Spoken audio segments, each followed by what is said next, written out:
Not all loans are At 107.5, The Fan. WIBC HD2, W298BB, WIBC HD3, W228CX, Indianapolis. It's Kevin and Query. I throw, you catch. It's not that hard, okay?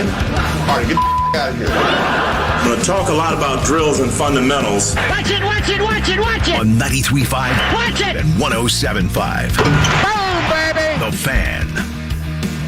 Another brisk Tuesday morning. It's a Scrape Your Car Tuesday morning here in the Circle City. Kevin Bowen and Jake Query. Usually, our lineup on a Tuesday, it can be a little bit of a mixed bag. It's kind of a Friday feel to it. Greg Rakeshaw, Matt Taylor, who we usually have on Fridays. In other words, Jake, I would say the stars of Hard Knocks. It sounds like they've put their egos to the side, and they're actually going to join us today. Shockingly, they're going to join us. I think they know who the stars of Hard Knocks are going to be tomorrow night. So. Matt Taylor's got an autograph signing at Greenwood Mall, I think. That's right. Right, exactly. He's doing voiceovers for kids' birthday parties around the South Side. Did you actually have to scrape your windshield? No, so we have a very small garage, but about a year ago, we got to get both cars in the garage. Like 30 years old, you have a garage, you got to stop scraping in the morning. So we moved both.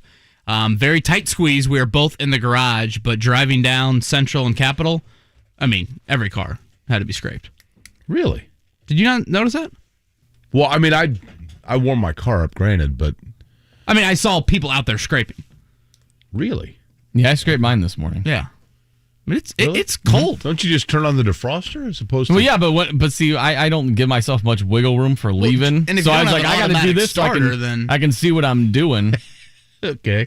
I remember... Jake's over here at the automatic starter. As soon as he wakes up, coffee's poured downstairs. And So my buddy Ryan Carr, who's now I think he's director of player development for the Pacers. He was director of scouting for a long time. I remember one time in college, Ryan overslept and didn't get a chance to scrape his windshield except for one little error. Matter of fact, he couldn't get any of it scraped in time, and so we had to drive to class, and he was pulling the Ace Ventura, driving down Walnut with the head all the way out. It's 20 degrees out. Man, that's rough. I'm pretty ashamed to say I've had some dicey golf ball size windows in my car. I've used a cassette tape before. I'm older than you guys. Back when you'd have cassette tape covers. Yeah. I've used cassette tapes to scrape a windshield. But it's a little bit chilly, but nonetheless, it's a cool time of year, Kevin, because you have, obviously the NFL is kind of king, but I shouldn't say this on this show. There are times where I get exhausted by the NFL. Like, the NFL is so omnipresent now. The NFL's done a masterful job. Do you know what our ratings say? You are not allowed to say that. Do you know what our ratings say about the NFL? I know that. That's why I said it's so omnipresent, right? But what the NFL has done that is brilliant is it has managed to make itself necessary to be discussed for 12 months out of the year. Like, not just the season. But, then you have pre-draft, and then you have the draft, and then you have, the combine, then you have training camp, free agency period. The weeks break down that way, too. Each day there is a different thing that you need to talk about. There's the injury report. There's, the game before, the game. But this time of year I enjoy it because you also have other things that start to mix in. Pacers last night, dominant win in Chicago. College basketball last night. You were up late watching my buddy Randy Bennett's team take on Notre Dame, right? So there's a lot going on, which I think, which makes it fun because there's a lot to talk about. Yeah, it's probably the busiest sports cycle of the year for this market. When you start to think the end of college football, you throw in college basketball, the Pacers and Colts obviously overlap for a couple months here as well. So a whole lot to get to. Like you said, the Pacers, I thought probably outside of Utah, probably their best one of the season. They won by 32 last night in Chicago. I know the Bulls coming off a back-to-back and a little bit banged up, but still really impressive balance from the Pacers. And it looks like they will indeed get LeBron James tomorrow night. LeBron suspended for tonight's game in New York. Little surprise there, given the national television audience and LeBron's only trip to Madison Square Garden, but LeBron out for tonight, but it looks like will play over at Gainbridge Fieldhouse tomorrow night. That's now 9 of 10 for the Pacers at home. So it seems like, Jake, finally there's a chance to breathe for Indiana. Yeah, I would agree. Look, their schedule-wise, it's kind of like the Colts schedule, right? Where they started out with this weird schedule of kind of this gauntlet, and then now, to your point, they're going to get some opportunity at Gainbridge Fieldhouse for people to get familiar with the Pacers. But kind of Rick Carlisle also, like, Kevin, I really think, and maybe I'm giving them too much credit, but I feel like for the Pacers, the first 10 to 15 games was a feel-out period for Rick Carlisle of, I've got to figure out who I've got that I can work with here and what works and what doesn't, who works well with each other and who could, and the rotations. I think he knows, okay, Brad Wanamaker's a guy that I'm not going to be playing 18 minutes a game. TJ McConnell's a guy that I'm going to be playing 18 minutes a game.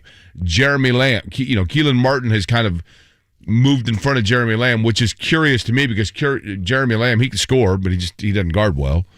Keelan Martin. So I think it's just a feel-out period. It's just been a feel-out period. Yeah. Kind of continuing that Colts analogy, I think, as we've seen right now with the Colts, like the time is now. They've won 5 of 6. I think the Pacers are about ready to enter that stretch. If they're going to get over 500, agreed. 9 of 10 right here at home, because you look late December into January, the schedule toughens up again. You have another Western trip. Just in general, I think you play better opponents.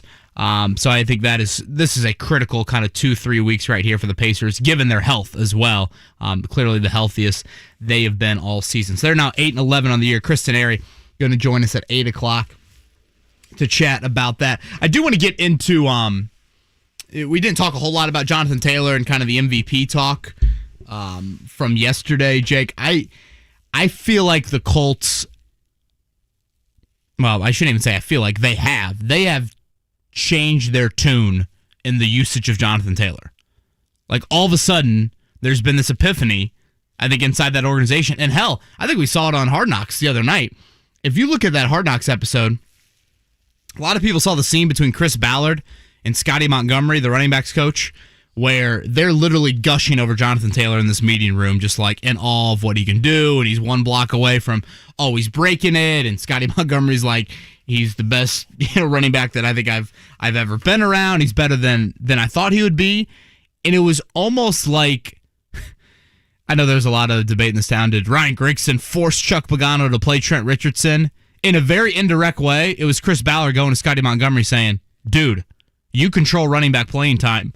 Play that dude. Right. And play him a lot more. And if you look at the playing time, Jake, Jonathan Taylor's play time has skyrocketed in recent weeks to the point where he's playing really more snaps than any running back in the NFL. I think it's funny that there are not many cases where armchair quarterbacks are as smart.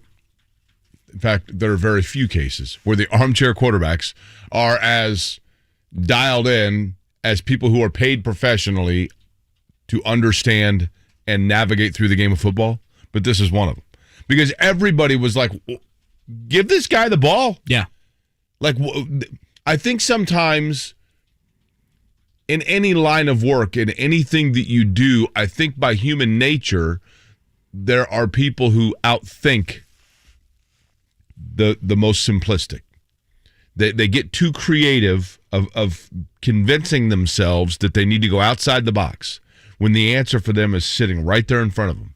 And I think in the Colts case, I don't think they got too far away from it, but I think they wanted to develop other areas, and it's like, look, the answer is right here in front of you.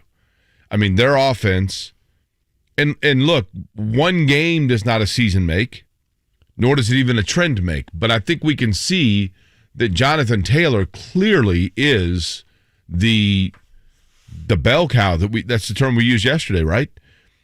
And I think they wanted to develop other areas, but it's like, listen, when it comes down to brass tacks, this is your guy. Yeah. This is the way you want to go, right? You know, when you draft a running back in the second round, Jake, that's a statement saying that is our guy. Well, and especially trade up for him. Jonathan Taylor, he put up numbers at Wisconsin that were just stupid. Like, it's not some development that you needed with him. Yes, he had a little bit of a struggle to his rookie season, but once he ended last year, to me, starting the second season, it was never a debate about him and Marlon Mack as 1 and 1A. No, Jonathan Taylor needed 20 carries from the onset. I saw yesterday. It was CBS Sportsline that had a big article about him and referred to him as Jonathan Jones. And it was like Jonathan Jones. And I mean, it wasn't just one oversight. Like the whole, like they fonted him that way. It was like, what? Sounds like a very common name. And so it does. So I sent it out, just saying, hey, rough day at CBS Sportsline. And somebody said, have they not paid any attention to the Colts? And I'm like, I get that, except for that he finished 5th in the Heisman balloting. I mean, he was a big name in college. It wasn't like it's not like Dominic Rhodes, who you didn't really know who he was until he's playing in the NFL. I mean, Jonathan Taylor's been a pretty big name in football, right? Sure, definitely. I mean, in college, but I think you made a really good point yesterday that at times you become labeled with your predecessors or the group in which you are known. For example, USC quarterbacks. I mean, Trevor Lawrence could have transferred to USC, and would people then be hesitant to draft him because he was coming out of USC based on... Yeah, I think Ohio State quarterbacks have a little bit of that stigma right now. I would agree with that, yeah. It certainly was a discussion with Fields, right? Mm-hmm, yeah. So had Jonathan Taylor, because he was coming out of Wisconsin, did that give people pause? Because to your point, the other Wisconsin running backs, it was like, yeah, they're running behind this offensive line of guys that are just, barreling over people. And are they really going to translate to the NFL? In this case, yes. And again, I thought his traits were different than those other Wisconsin running backs. Like, that's what separated him. He had this rare, and he has this rare speed. He's a bounce outside capable guy, yeah, right? He can hit the home run. He can obviously, grind out and continue to move the pile forward and things like that. But I do appreciate, if you look at the 1-4 start for the Colts, Taylor was on the field about half the time. And so, yes, they're giving him more touches, Jake, but I also think it's just he is actually on the field, and that's now a threat. And now how do you play off of that? Because now the defense is like, oh, wow, Jonathan Taylor's on the field again. Either he's going to get it, or we need to act like he's going to get it, or else, we're going to be screwed here. And I think you can just play off of that. And it's been nice. Some will say, and I obviously hear you out, why didn't they commit to this a little bit earlier in the season? I get why that's frustrating, and it gets back to your point, Jake, about I think Frank Reich at times, his creativity gets the best of him in trying to do things, and, we got to keep people really unpredictable and, off balance and whatnot. But without question, you look at this team during this winning stretch, Jonathan Taylor is on the field as much as any running back in the NFL. By the way, I'm curious about this. You said that last night you stayed up late to watch Notre Dame and St. Mary's, right? Just a brutal loss. And that was the Maui that was really in Las Vegas, right? Correct, yep. And that game tipped off at what time? It tipped off at 11:30, and I made it till halftime. So you were up till like 1, right? Yeah, about 12:30 probably. Okay. And then you did not nap yesterday, obviously, right?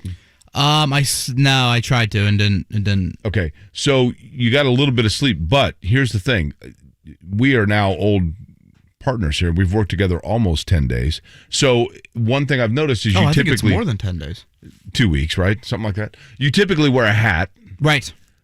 When I did the morning show years ago, many moons ago, with the great Jeff Pidgeon, who is like the greatest dude and a great broadcaster, one thing I learned about Pidge is if he had a hat on in the morning, it meant that he did not shower.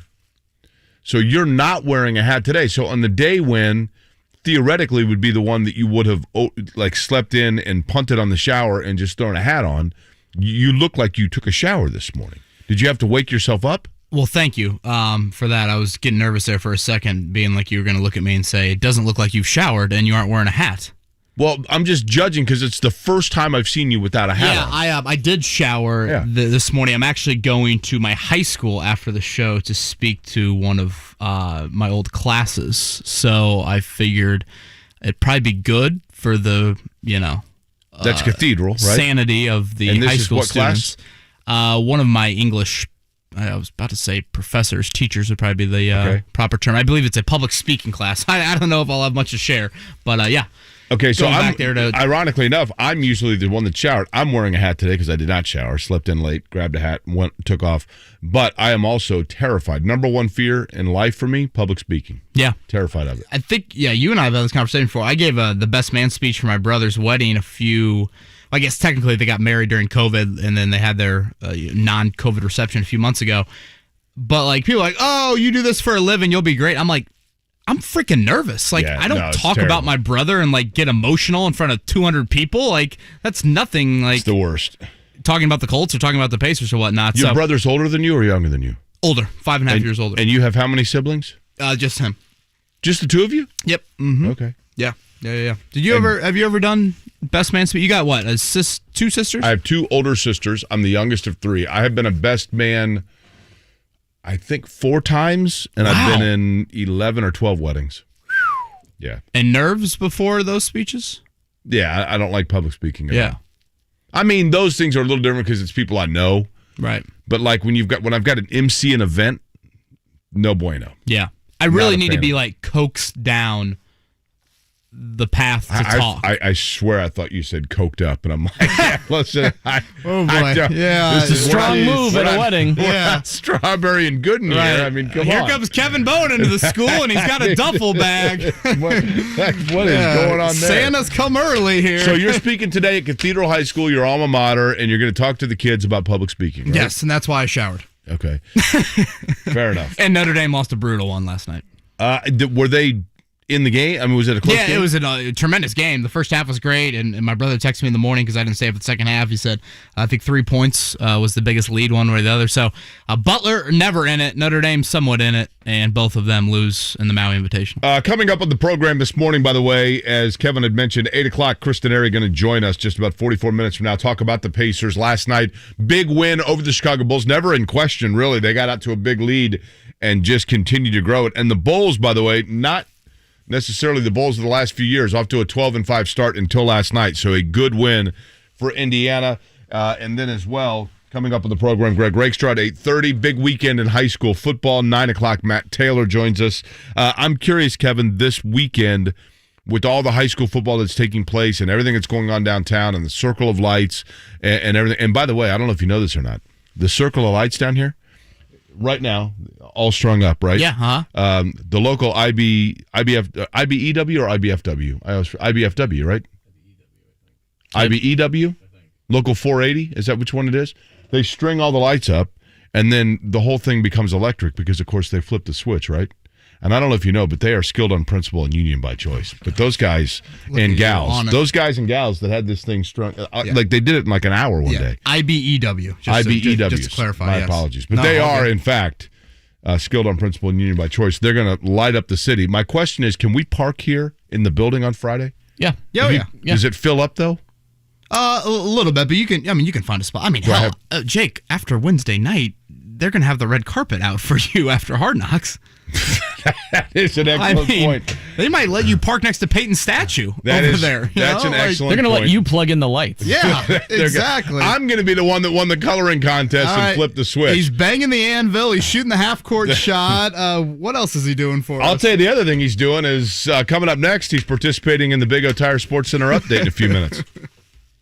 The Ride with JMV. The Colts win did exercise some demons, right? Getting back at Buffalo for that playoff loss in January, beating a good playoff-worthy team, and then not making mistakes that lead you down the path to lose a game against a good team. Now, here's the next step. Sustaining. That's taking from that win in Buffalo and sustaining against Tampa Bay here on Sunday. The Ride with JMV. Weekdays 3 to 6. On 93.5 and 107.5. The Fan. Paychex is hiring client service reps. Receive award-winning training, competitive compensation, and benefits advancement opportunities. Apply today at paychex.com/careers. That's paychex.com/careers. This year, our average client saved over $350 a month with an easy rate reduction refinance. TheHomeLoanExpert.com. NMLS number 1326241. This is for the men who never settle, the ones who believe only quitters end a game in a tie, the type of guys who choose the bar with the biggest TVs to overcompensate for theirs at home. This is the Lodge mentality. This is Twin Peaks. Are you a fan of Twin Peaks? Sign up for their e-club to stay up to date on all things Twin Peaks and score free stuff. Signing up is easy. Visit TwinPeaksRestaurant.com/Peaks-Club. Twin Peaks. Eats, drinks, scenic views. I'm not saying you have to love football. We all have different likes and dislikes, people. Personally, I'm not a fan of the avocado. I just don't like the mouthfeel. But if you're someone who loves football, truly loves it well, my sportsbook app might be the greatest thing that has ever happened to you. Must be 21. If you or someone you know has a gambling problem and wants help, call 1-800-9-WITH-IT.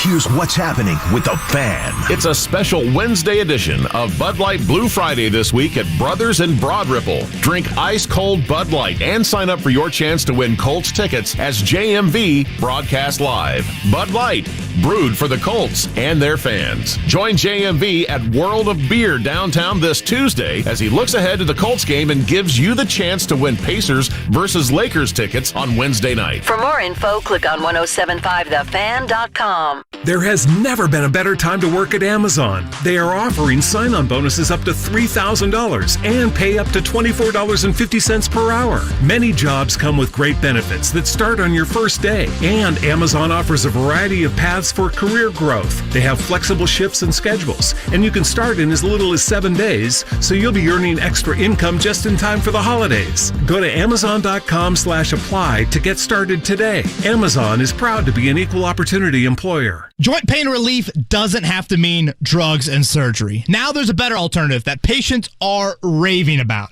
Hey, it's Kevin Bowen from my friends at QC Kinetics, local medical professionals using natural biological treatments, highly concentrated in healing properties from your own body, put directly into that affected joint. We're talking restoring and repairing damaged tissue the way your body was designed to heal. If you're tired of the Band-Aid solutions like drugs and steroids and you really want to avoid surgery, then you need to check out QC Kinetics. Regenerative, natural treatments for knee pain, back pain, shoulder pain, pain in your hips. Don't continue to suffer and don't go in for surgery until you check this out. See if you're a candidate at QC Kinetics. Call 463-235-7160. That's 463-235-7160. No surgical pain relief with lasting results. 463-235-7160. The holidays are doubly important this year, so make your celebrations doubly special. At Kroger, we've got a huge selection of high-quality meats on top of fresh, natural produce, like fresh, never-frozen prime-grade beef and our Simple Truth organic Brussels sprouts, or delicious king crab legs with our private selection gourmet potatoes. Whew, had to say that doubly fast. Kroger, fresh for everyone. Celebrate with a grade A frozen Kroger turkey. They're just 49 cents a pound. Limit one with your card and additional $25 purchase. Kroger, fresh for everyone.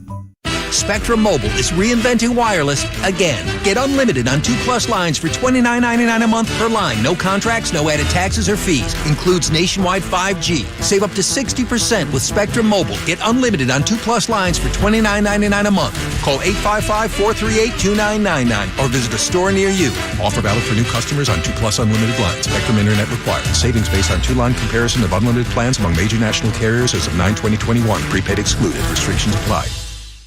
Hun, have you seen this internet bill? Why'd the price go up?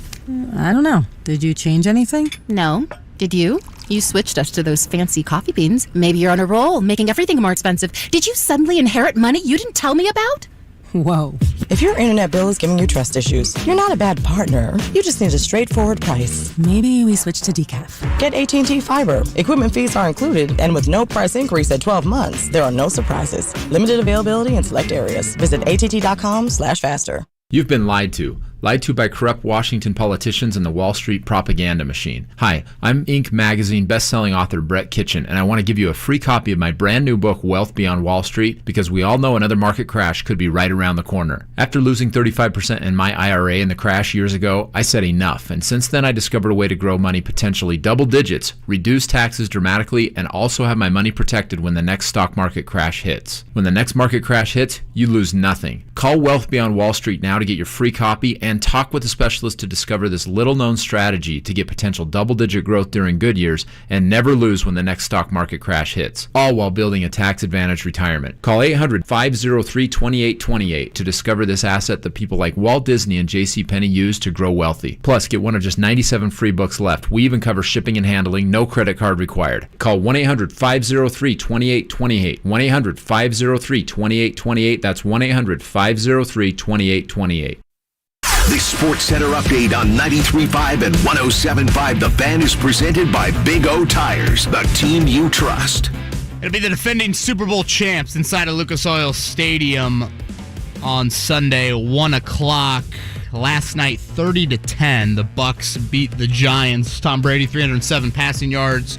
4 different Bucs had 6 receptions, I should say, in that game. Afterwards, I found it fitting, Jake, Tom Brady in typical Brady fashion, talking about how they need to take it on the road and complimented the Colts, I think, at the end of every answer with Lisa Salters on the field. Did you watch much of the Manning cast last night? I watched just late, a little, like back half of Condoleezza Rice, and then all Julian Edelman was hilarious. I saw a little bit of Bill Parcells, and that was really about it, actually. I didn't see as much of it. Kevin Hart, I saw a little bit of that as well.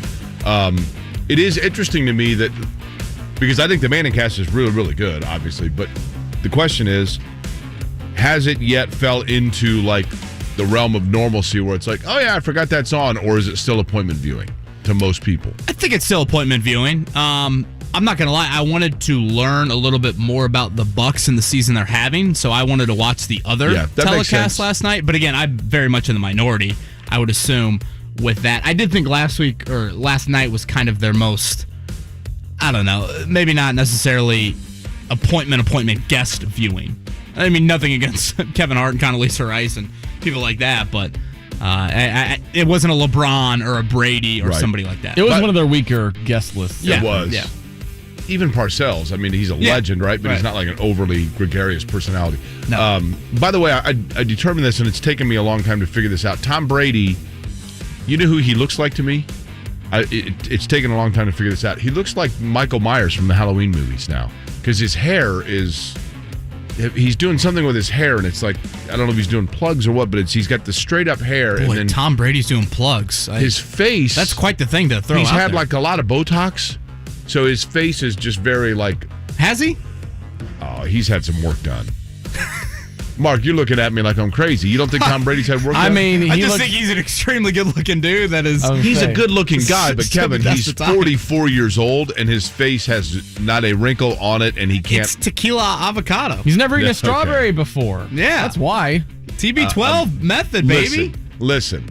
You got to confront him when he comes off the bus on Sunday with that statement. I'm 49, granted, but and I like Tom Brady, and I admire Tom Brady's fountain of youth, but Tom Brady's absolutely had work done, and now it's his hair. Like, I don't know what he's doing with his hair, but he had his hair straight up after the game, and I'm like, he looks like the Michael Myers mask. Tampa Bay 2-3 on the road this season. They are the top-ranked offense in the NFL. Really good in pass protection. 31 points per game they're averaging. Also tops in the NFL. Will be a short week, of course. Robert Mathis going in the Ring of Honor on Sunday. The Colts are wearing their 1956 throwback unis. Their 1956 throwback unis look just like their 1986, 1996, and 2016 throwback unis, right? I didn't notice much difference in the pictures I saw. I mean, it's kind of like some New weird York Yankees stripes. are wearing their 70s throwbacks. Yeah. Okay, sure. We'll see how Corey Willis progresses through the week. I think that's the big injury to watch as he tries to come off injured reserve with that calf injury, of course, facing this pass offense. That'll be big. Quentin Nelson did aggravate his ankle injury on Sunday. Frank Reich said just all about the balance of managing things, potentially resting Nelson, and seeing if he can kind of fight through it through the rest of the season. I can't believe you don't think that Tom Brady's had work done. Well, I'm not going to lie, you're the first person that's really ever brought that up to me. I think he took off his helmet last night, and my wife was like, man, he still looks... My wife thinks he's a handsome guy, there's no doubt, but I mean, I can't be the only person that Jake, like, I'm floored by this. We got a 3-day week. I don't think we can I don't think we can go down the Botox Tom Brady route, much longer than this. I can skip the X-Files theme song if you want. Pacers 109. Is this not 77. Like a social media thing? Nobody online has ever mentioned Rick that Tom Brady's had work done? Last night on the keys to the Pacers earning one of their more impressive wins of the season. We caught them on a back-to-back, which helped. We kept turnovers down the whole game. And they're missing a couple of guys, which helped too. But we played a good game, and we did the things that we needed to do to give ourselves a good chance at this. So happy for our guys. Road wins have been hard to come by, but this one was earned and much needed. Yeah, the Pacers played the most road games of any team in the Eastern Conference, just their third road win of the season. Great balance in the starting lineup. Everyone had 12 to 21 points there. 4 of the 5 shot over 50%. Chris Duarte moving to the bench, Justin Holiday in the starting lineup. It was so bad in the United Center last night, the loudest cheers were the fire Matt Nagy chants. Like audible. I was like, what are they chanting? They're down 30. Did the Bulls have a walk-on? They're trying to get in the game? Like, what's going on here? No. The hate sure for enough, Matt Nagy is fire strong. Matt Nagy. I'm like, Yep. he's got a short week and Andy Dalton's his quarterback. Boy, if they lose the Lions, they got to fire him. Tim Boyle, Jake.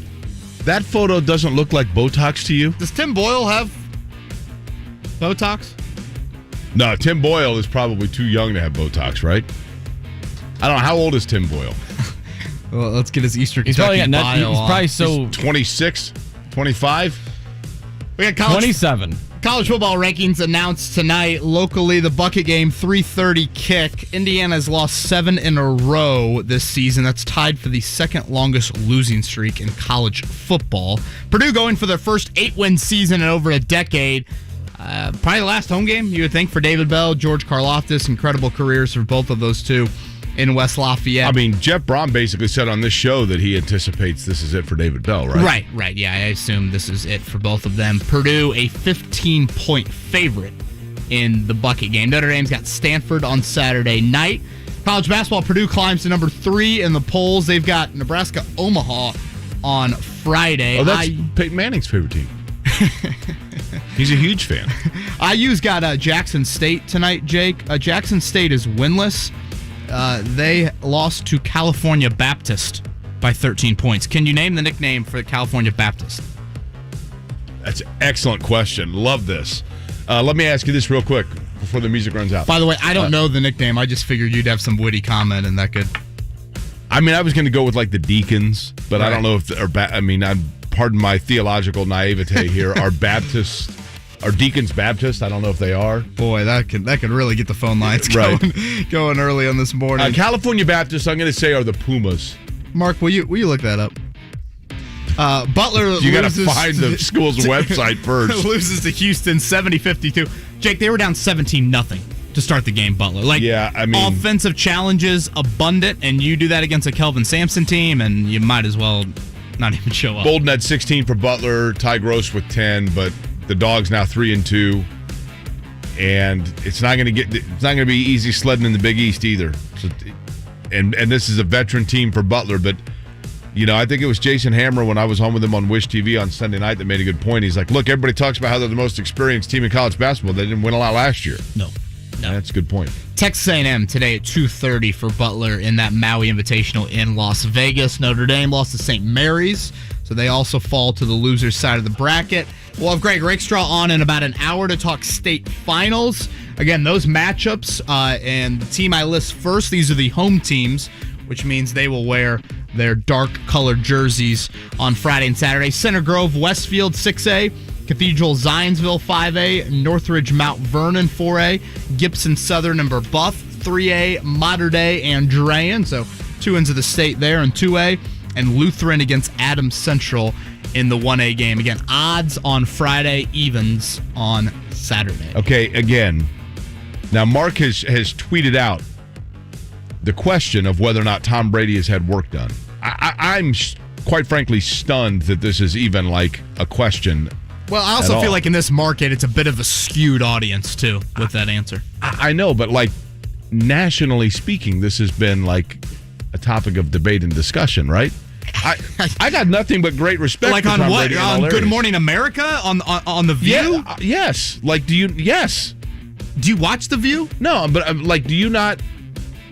Honestly, do you pay attention to, I don't mean you specifically, but like if just in pop culture in general, Tom Brady's like, that's the whole thing about kind of like when people talk about his, avocado tequila that he talked about when he came off the boat. And like the mocking of his diet is because people are like, yeah, right, man. We know what's going on here.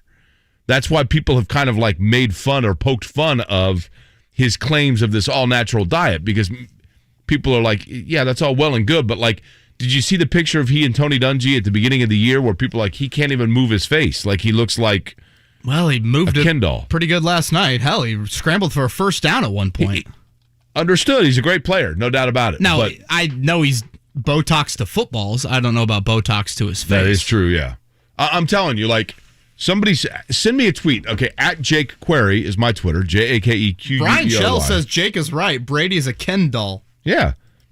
David says, pull up Brady's rookie photo. He looks totally different. I mean, granted, he's who he's in better cares? shape. It's 20 years. Like, of course he's going to look different. The guy's been through some stressful stuff. No, but Kevin, I'm telling you, like, his face and his hair, he clearly, I mean, the guy is a phenomenal player, and he is doing things from an athletic standpoint at his age that are phenomenal. Nothing against him at all in it. I'm just saying he can't think that he's fooling anybody, apparently, other than you, on like all the Botox and the hair dye. Do you think it's time for a break? Probably. I'm telling you, you are right. In Indianapolis, it's going to be a little bit askewed. Yeah, I mean, you're going to have posters now in every section of Tom. There goes any Botox ads that we're going to have on the show. Maybe we can ask Denary about it in 25 minutes. Jeez, God. Or not. Connecticut shot at Denary. I'm just telling you, it's more prevalent than you think. We need Thanksgiving ASAP. 7:35. The Colts host the defending Super Bowl champion Tampa Bay Buccaneers. Coverage Sunday morning at 10 on 93.5 and 107.5 The Fan. Well, Ryan Kelly is the home loan expert, and you can reach him at 317-550-1515 or just go to thehomeloanexpert.com.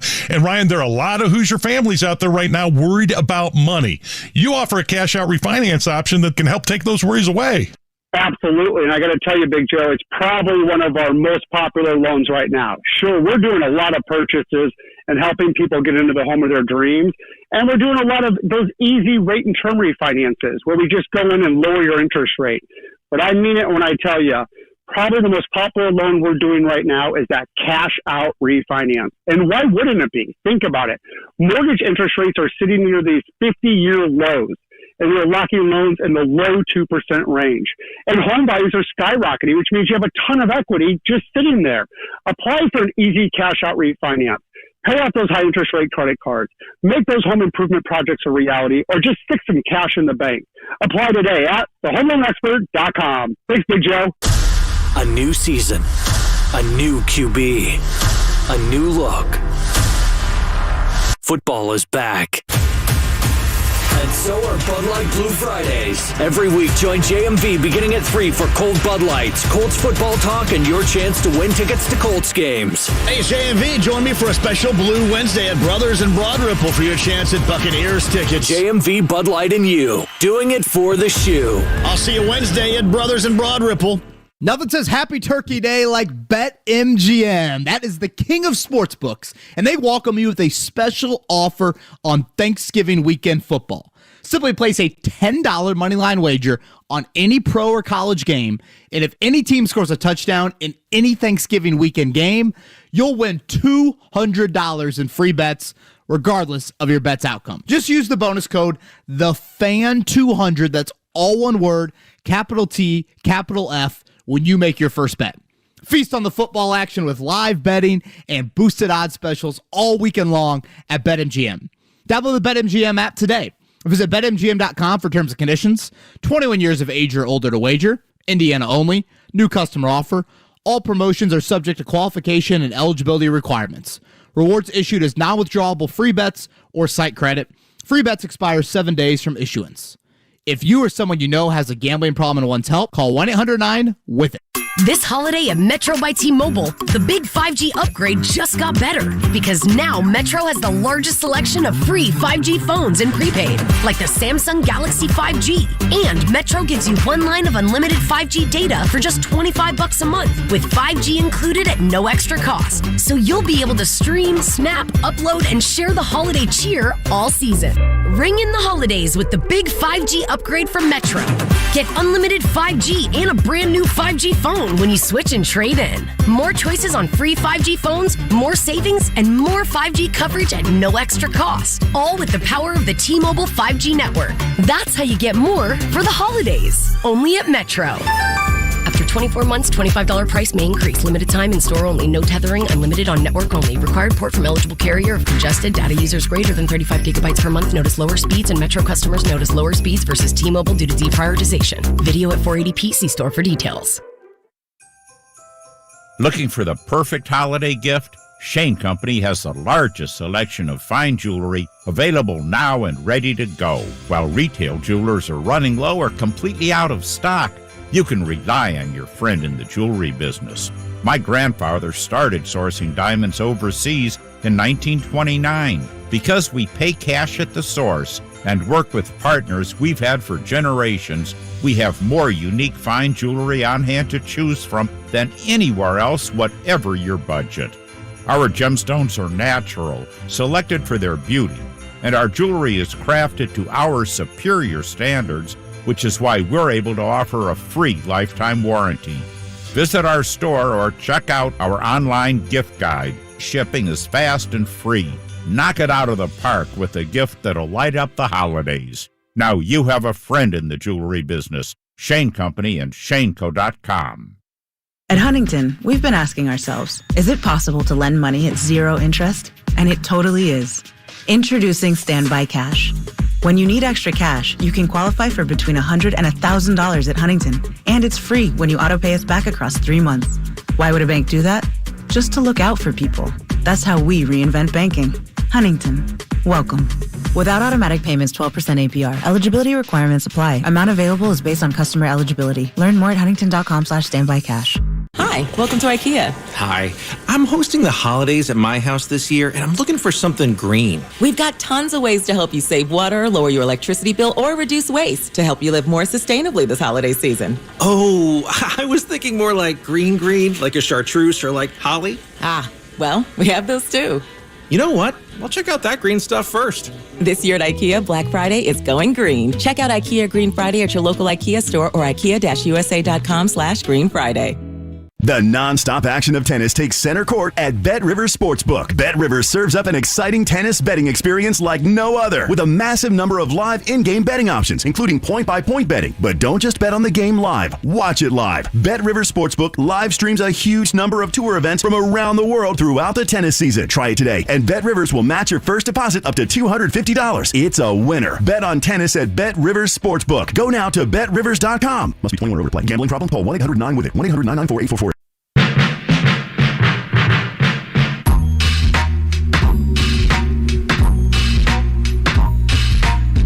Listening to Kevin and Query on 93.5 and 107.5. The Fan. Good Tuesday morning to you, Kevin and Query. Boy, it looks extra gorgeous out there. Do you realize that it's been sunny? That looks like Tom Brady out there. Every day. That's right. You know, that is all natural, by the way. Let me tell you something. It looks like Tom Brady outside because of the fact that it's actually 25. It looks great, right? Right. But it's really 25. Tom Brady, on the other hand, kind of the opposite. Tom Brady looks great, but it's really 44. But he looks 25. I'm telling you, he's had work done. He's Jake Query. I'm Kevin Bowen. In case you needed any reminder who that voice was, it is definitely Jake Query. We didn't really talk about it yesterday, Jake, but Jerry tweeted in about Jonathan Taylor and the MVP conversation. Then he wants to ask if Taylor's the best Colts running back ever. I think at times we forget what Edgerrin James did in his first 2 NFL seasons. Listen, okay, before the MVP conversation, there are 2 answers to this. The best running back while a Colt? Right. Or the best running back... Because the best running back to play for the Colts is Marshall Faulk, with Eric Dickerson a very close second. Edgerrin James right in that mix. His first 2 seasons were absurd in the NFL. Edgerrin James prior to the knee injury was, and Edgerrin James in totality, Marshall Faulk is probably the most versatile running back that the Colts have had. Edgerrin James, if you factor in picking up blitzes, blocking, doing all things, James is right there. So A, B, and C interchangeable. Marshall Faulk, I think, is the clear of the 3, but then there were, we're just talking in the Indianapolis era. Just to be in that conversation is impressive. Oh, for sure. Now, for the MVP for the season, the most valuable player is an award that is given for the body of work over the course of the season. Okay? Jonathan Taylor is absolutely going to be in the conversation, partially because he's been serviceable for every game. The season hasn't obviously finished yet. There are other players, I think, that might be more likely candidates, but they've missed time. So that, for example, Kyler Murray has to be in the conversation, right? Yeah, but couldn't you counter and say Arizona's won 2 of 3 without Kyler Murray? Fair. I think it's the weakest quarterback group MVP-wise. Aaron Rodgers? At this point of the season in a little bit of time. Rodgers certainly is on the list, but like people are like Brady and Mahomes are on the list. I'm like, really? Okay, you want to know? I'm going to throw one in there that you're going to laugh at. Tim Boyle? How did you know? I'm going to throw one in that you are going to laugh at and allow me to explain. And I realize this guy is not literally going to be in the mix. What about Mac Jones? Because think about, did you anticipate that the New England Patriots starting a rookie quarterback at this point in the year would be where they are? In contention for their division. Did you think at the beginning of the year the New England Patriots were an AFC East contender? No, not at all. And if you had to pinpoint, and I mean, I realize neither of the two of us are sitting around breaking down film of the New England Patriots, I realize. But if you had to pinpoint one area where you would say that's the area of play that has most exceeded what I anticipated, and that's why they're in contention for their division, what area of play would it be? I get where you're going with that. I think their defense has been incredible. I don't disagree, but you expected their defense to be incredible, right? Right. So I guess that's kind of the debate you have. The reason they've exceeded, like you thought the defense was going to keep New England at, let's say, a 6.5. But they're playing as an 8 this year. Why is that? It's because they're getting very good quarterback play that exceed, like the next level they've gone to is because of the way their quarterback has played, right? I feel like this is the tough debate with end of the season awards, Jake. Like, let's take the Big Ten basketball season right now. Like, let's say Purdue goes, 17-3 in the Big Ten, which would just be an unbelievable run, and they win the Big Ten. But IU, with the first-year head coach, finishes 4th in the Big Ten. So what is your coach of the year debate? Is it IU exceeded expectations? Correct, I get it. Or is it Purdue maintained the position, albeit a much better record than I think anyone would have thought? And so I think that's where you get the MVP. Mac Jones has exceeded expectations, but do we call him the league's most valuable player? And again, I know you're just throwing that out there. I guess a little bit of devil's advocate, but like, who would you put? I think if you're making a 5-person list right now, Jonathan Taylor, to me, has to be on that list. I would agree with that. I mean, he's probably been the most consistent when his number has been called. The problem is his number hasn't been called as consistently. It's difficult for any position to impact the game with the same regularity as a quarterback for the obvious reasons. But if you were to make a 5-person list, not necessarily in any order. Right. The 5 that come to mind are who? Murray, Rodgers. Yep. Brady. Drops off pretty quick, doesn't it? Yeah. Allen? Oh, man, I don't know. Yeah, I guess. I mean, they've tapered off a little bit, right? Really is, alive and well. I don't know. Hell, what about that cornerback for the Diggs kid for the Cowboys? He's got an interception in 7 to 10 games, something absurd like that. I just think a reason why Taylor is on the list is because your quarterback play around the league has not had the crazy elite level that we typically have at this point in the season. Now, I'll tell you, I mean, that's fair. Are we forgetting somebody obvious? I'm looking here. I'm pulling up. I don't know that we are forgetting anybody obvious because, to your point, it's been. I mean, Justin Herbert. I don't know. Herbert's in the discussion, I think, right? Yeah. I mean, of the players that are the typical in this conversation, it's almost easier, Kevin, to say the players that are typically in this conversation that are the automatics. You can immediately kind of take them out. Lamar Jackson.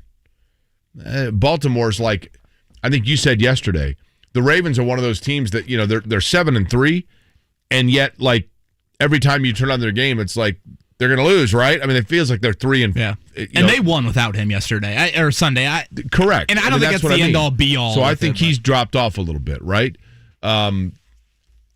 Derrick Henry the other thing of MVP, let's say that the Titans lose like another game or two without Derrick Henry, and then he comes back and they finish strong and win 3 straight, and he goes for 150 in every game. Then all of a sudden, do you say, by default, he is clearly the most valuable player because look what happened when he wasn't there, and now he's back. I mean, the counter to that argument, right? But Derrick Henry would be the other running back. I don't think he's going to have enough games of service to be strongly considered, except for that those games he's missing by default show his value. I think one of the bigger problems we have as well, Jake, and boy, this sounds like a WIBC conversation, we have a voting problem. Like, last year, Derrick Henry didn't earn a single MVP vote. Look at the season Derrick Henry had last year. Right? Like, there's this stigma from NFL MVP voters against running backs. I know Adrian Peterson won it in 2012, but I don't think nationally people appreciate the consistent production that Jonathan Taylor has put up dating back to last season. I mean, it is remarkable the durability and consistent production he's put up at a position that no longer has that. Like, you don't see guys week in, week out, 70, 80 yards, let alone what Taylor's doing. What's he got, 8 straight games with 100 yards and a touchdown? Like, that's tied to an NFL record. I mean, how does that not resonate? Right. No, I get it. I think, look, Taylor's candidacy has become like a major talking point, I think, nationally, right? He's 10th right now on the odds list. Well, that's going to... I mean, what was he a week ago? Right. I think he was like in the 20s. By the way... don't you think 10th is too low? Yes. 5th at the lowest. This from Kevin on Twitter. Check Marshall Faulk's stats. He was somewhat overrated. He had 3 phenomenal seasons, and then the remaining were literally league average. Okay. Marshall Faulk has more receiving yards, if I'm not mistaken, in his career than Michael Irvin. And he's a running back. I think that's right. I could be. Wow. Maybe it's receptions. Maybe it's just flat out receptions. Marshall Faulk. I covered Marshall Faulk both here and in St. Louis. Marshall Faulk was he first ballot Hall of Famer or no? He had to have been. I don't know. The whole first ballot debate? I know. I was going to say that's the fact that Marvin Harrison had to wait 3 years is a absolute joke. Mark, look up Michael Irvin's career stats, and I'll look up Marshall Faulk. I'm fairly certain as a receiver, it was either more receptions or more yards. I can be wrong. It's one of the two, though. I keep on going back to what we talked about earlier. The Colts have made a committed approach to involve Taylor more, and something we didn't mention earlier, Scotty Montgomery, that running backs coach, he influences playing time. Like, he picks which running backs go into the game, and I really think that conversation with Chris Ballard, I know it's one snippet from Hard Knocks, but I think there's been kind of this epiphany over at West 56 of like, why are we playing this guy only half the snaps? We've got to play him more, and they've gone to that. Well, I don't think there's any question that, like I said, Kevin, I'm going to keep going back to. I mean, everybody and their brother knew that they needed to give him the ball more. Now, I do think that we got a little bit too excited about, like, they're abandoning the run. There were games where they didn't necessarily abandon the run. It just wasn't there for him, right?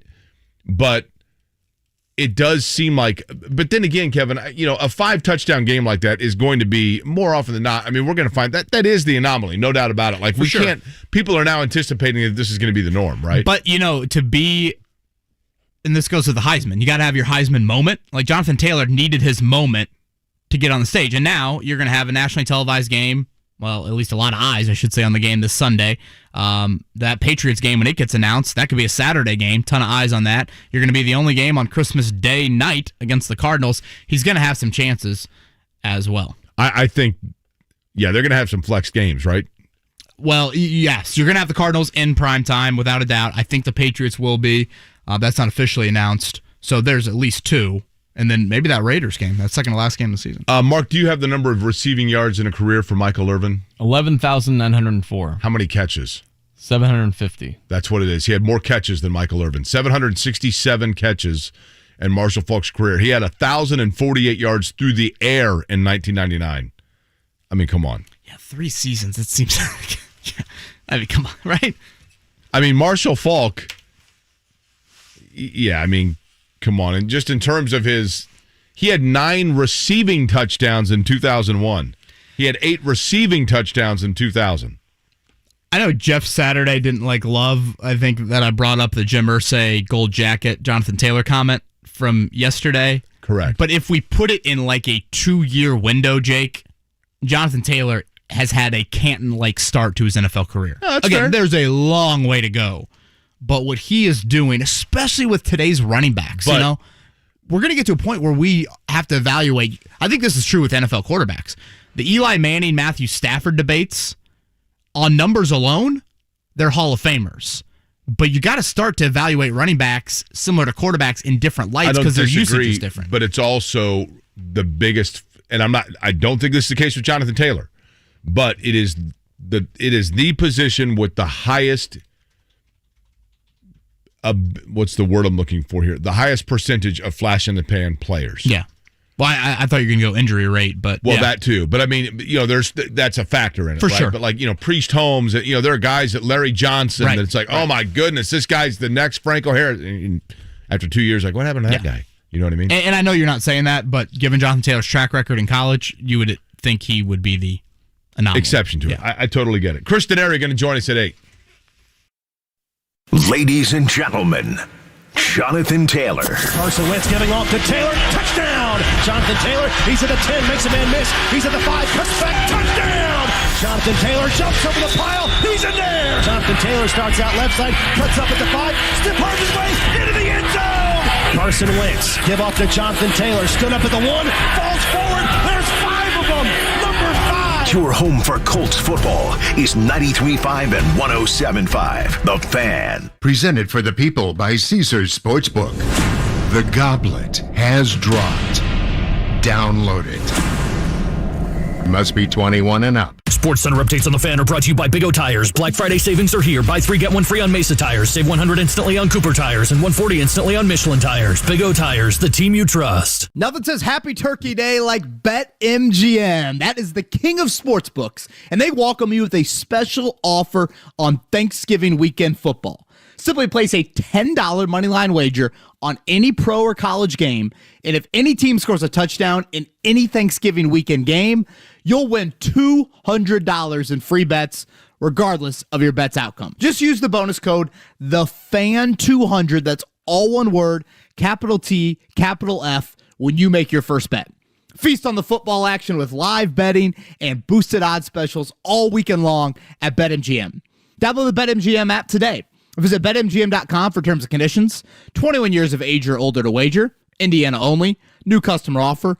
All promotions are subject to qualification and eligibility requirements. Rewards issued as non-withdrawable free bets or site credit. Free bets expire 7 days from issuance. If you or someone you know has a gambling problem and wants help, call 1-800-9-WITH-IT. Hi, I'm Ryan Kelly with thehomeloanexpert.com. This year, our average client saved over $350 a month with an easy rate reduction refinance. What would you do with an extra $350 a month? Buy a new car? Pay down the credit cards? Or possibly take the family on that much-needed vacation? We are locking loans in the twos. How much could you save? Let's find out today. Visit thehomeloanexpert.com. The Home Loan Expert LLC, NMLS number 1326241. We got Quentin Nelson dealing with another aggravation of his ankle injury. I'm thinking I might need to let Big Q know about our friends over at QC Kinetics. The more I listen to those at QC Kinetics, the more I'm intrigued about what they can do, not only for me, but for so many of our listeners. At QC Kinetics, you've got new therapies, advanced, all-natural regenerative treatments that can not only just give you relief, but also can restore and repair damaged tissue so you can have lasting relief. If you've got joint pain due to arthritis, knee pain, hip pain, shoulder pain, don't just think the old ways of dealing with pain are the only ways. You need to learn more about these new biological therapy solutions. Call now for a free consultation.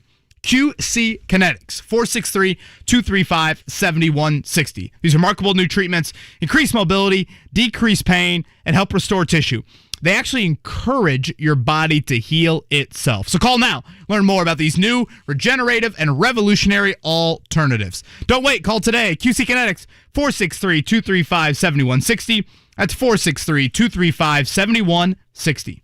When it comes to working at Geico, Our best advocates are our employees, like Maxine. But since she is so focused on growing her career, we hired an actor to read her story. At Geico, I love mentoring the new associates to help them make this a career and not just a job. And with new opportunities and job stability, Geico has been helping people grow their careers for over 75 years. The only downside, she still hasn't met the gecko. Where are you, fella? Ready to start your career, Indy? We're hiring claim sales and service agents. Apply online today at geico.job/Indy.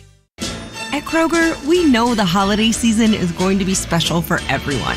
So use the Kroger app to get personalized coupons, weekly deals, and rewards like fuel points. That way you'll get all the fresh holiday specialties you love at prices that are lower than low. Kroger, fresh for everyone. We're hiring for immediate openings with next day pay, benefits, and great perks. Apply today at jobs.kroger.com. My crusade for the perfect pizza crust has led me here, pining over a backyard wood-fired oven. But how do I bake this build into my budget? Where can I get some solid guidance on my finances? Who can help me understand if I have the dough for this? A little financial advice. At Regions, we know that's important because your Life Green checking account comes with Greenprint, financial planning with a banker who will help you create a personal budget and live in the moment. Make your appointment at regions.com/Greenprint. Regions Bank, member FDIC. The Rock Holiday Tradition returns. Trans-Siberian Orchestra live in concert. 2 shows. December 22nd at 3 and 8 p.m. Gainbridge Fieldhouse. Reserve seats on sale now at Ticketmaster.com. Millions have witnessed this electrifying concert experience. Trans-Siberian Orchestra's Christmas Eve and Other Stories live. December 22nd, Gainbridge Fieldhouse. The story continues. 93.5 and 107.5, The Fan. WIBC HD2, W298BB, WIBC HD3, W228CX, Indianapolis. Soccer Saturday featuring Indy 11. If this is your football, this is your show. Saturday at 9 on The Fan. It's Kevin and Query. What the hell are you doing, John? Come back and get it. Charlie, come back toward the ball. If he's coming, I'm going to engage him, and then I'm going to slip out into the screen. Concentrate, get better. Say to yourself, I got to get better. On 93.5 Boom, baby! and 107.5, The Fan. It's a gorgeous morning here in Indianapolis, and it was a gorgeous night of basketball for the Indiana Pacers. They rout the Chicago Bulls 109-77. I'd put it right just behind that Utah performance from a few weeks back as the best win of the season for the Pacers as they beat the Bulls, who were 12-5 atop the East. I know a few injuries for the Bulls, but still really impressive win last night. And Kristen Airy's going to join us here in just a sec. That's the thing about it, Kevin, is when you look at, as I was looking at it, I'm like, it would be easy to have. There are 2 teams to me kind of that jump out in the East where you look at the standings, you're like, whoa, like they're actually good. The Bulls and the Wizards, both. And so when you look at that, I just kind of had in my mind, like, okay, is this like the same old Bulls, right? No, anytime you win in the NBA by 32 points, I don't care who you're playing, it's an impressive win. Oh, yeah. But that was impressive. Yeah, very. And balanced. That was the thing about it. It was very balanced. Yeah, all 5 starters in double figures, 12 to 21 points for each of those 5, and all shot it really well from the field. Kristen Airy from Bally Sports joins us now. CD, Jake and I were just talking about it. We thought besides really that Utah game, I think this one, by far and away, one of the more impressive wins of the season. Yeah, guys, and especially if you put it into context, last night ended a stretch of the first 19 games, 12 on the road. That's the most in the NBA. And this team, and I can't speak to this because I wasn't on the road, but I've been on the road before. They have spent 17 of the last 19 days on the road. And so to do what they did last night, with what's ahead, 9 of the next 10 at home, I think it's pretty impressive because think about it. They were out west for about 9 days, came home for 1 game, went back out on the road for a week, played the second out of a back-to-back Saturday at home, and then got on a plane Sunday to go to Chicago. So, you just don't know how they'll react to that. And they came out and punched Chicago in the face. And the one thing that's been consistent is when this team has gotten off to good starts in the first quarter, both offensively and defensively, they've been pretty good. And that's what they did last night. And It's nice to have those in the second half where it's a no contest, and the Pacers were able to rest their starters and look ahead to what's coming up the rest of the week. Yeah, it's funny that you mentioned that, Chris, because I feel like now is the time to make that push to 500 and hopefully above 500, because late December, January, it gets tougher again. I think you have another Western trip in there in January. It seems like now, 9 of 10 at home. Certainly there are some tough opponents, and you'll see one tomorrow night in your own building. But like getting out, similar to the Colts, kind of getting out of the early season, tougher part of the schedule, now is a chance of a Jets, Jags sort of feel to it of, all right, you're at home. If you're going to make a push, it seems like the time has got to be now. Yeah, I think we all thought that, with the new coaching staff, just trying to, and the schedule, try to survive those first 19 games and be as close to 500 as you could. Now, nobody wanted to get off to a 1-6 start. That put you behind things early on. Give or take a couple of games, and you're right around 10-9 or 9-10. So at 8-11, as Rick Carlisle said after the game, nobody's happy with that. But what they've been through, I think there's been a learning curve and a learning process. I mean, clearly what they did last night was unlike what we saw last week on the road. I thought the New York game was probably the best that they had played in any of those three, but then, did not play well, not enough energy against Detroit, and clearly not that way against Charlotte. So last night, I think, was the type of script that you're looking at. I do think this team has gotten better defensively from what we saw in November. And Rick said after the game, look, our defense is fueling our offense. We don't have superstars. We've got to do it collectively, and that's what they did last night. Chris, realistically speaking, do we know any more about who Indiana is than we did 3 weeks ago? Probably not. I mean, because you've not seen enough consistency, and you're just, again, you've got Karis LeVert and Brogdon have now played 7 games together in the backcourt. They only played 21 last year. So you're starting to see some things, Jake, and I think any team usually it's right around, in a normal NBA regular season, it's really right around Christmas to New Year's, where you sort of have a feel for what you're looking at. Because the Pacers have played 19 games. They've probably got somewhere between 11 and 15 in the next month. So usually right around the 30 to 34 game mark is where you have at least a good idea of what you're looking for. So I still think that's yet to come. Let me ask you, in this situation, Chris Denari is our guest, the television voice of the Indiana Pacers. When I really like Jeremy Lamb, I like Keelan Martin. Keelan Martin is clearly right now in front of Jeremy Lamb in the rotation. What does Keelan Martin do that is lacking out of Jeremy Lamb? Well, I think the one thing, he's got a little bit more of an all-round game, and I say that from a defensive end. I think, one of Jeremy's great strengths is his ability to score, but Keelan is more athletic at this point, and he's younger, and he's able to offer more on the defensive end. I think what you saw on Saturday night, I thought for a while he went toe-to-toe with Brandon Ingram, who's considered one of the better young scorers in the NBA. And so I think he just brings more of an all-round game. He's got a little bigger body, and he can do more things on the defensive end, and he still can make shots. He may not be the offensive player that Jeremy Lamb is, but he's over the last week or two, he's given you a consistent 7 to 10 points off the bench every night. And so if you get that from him, plus the defense that he offers, that's why he's in the rotation ahead of Jeremy Lamb. And Chris, look, it is disingenuous to say that even being around, the team peripherally gives any indication here. You would know this better than I, and things can change. But from everything I've seen and heard, one of the beauties of Jeremy Lamb losing minutes to Keelan Martin is that Jeremy Lamb is the kind of guy that is not going to be a disruption by having his minutes taken. Is that a fair statement? Oh, I think so. Totally. Jeremy's a really good guy, and he wants to win just like everybody else. So, yeah, he's not a guy that is going to create problems or any kind of issues. I mean, he'll wait his turn, just as he did on Friday night when things weren't going well, with the starters. Jeremy was a part of that group that helped bring the team back.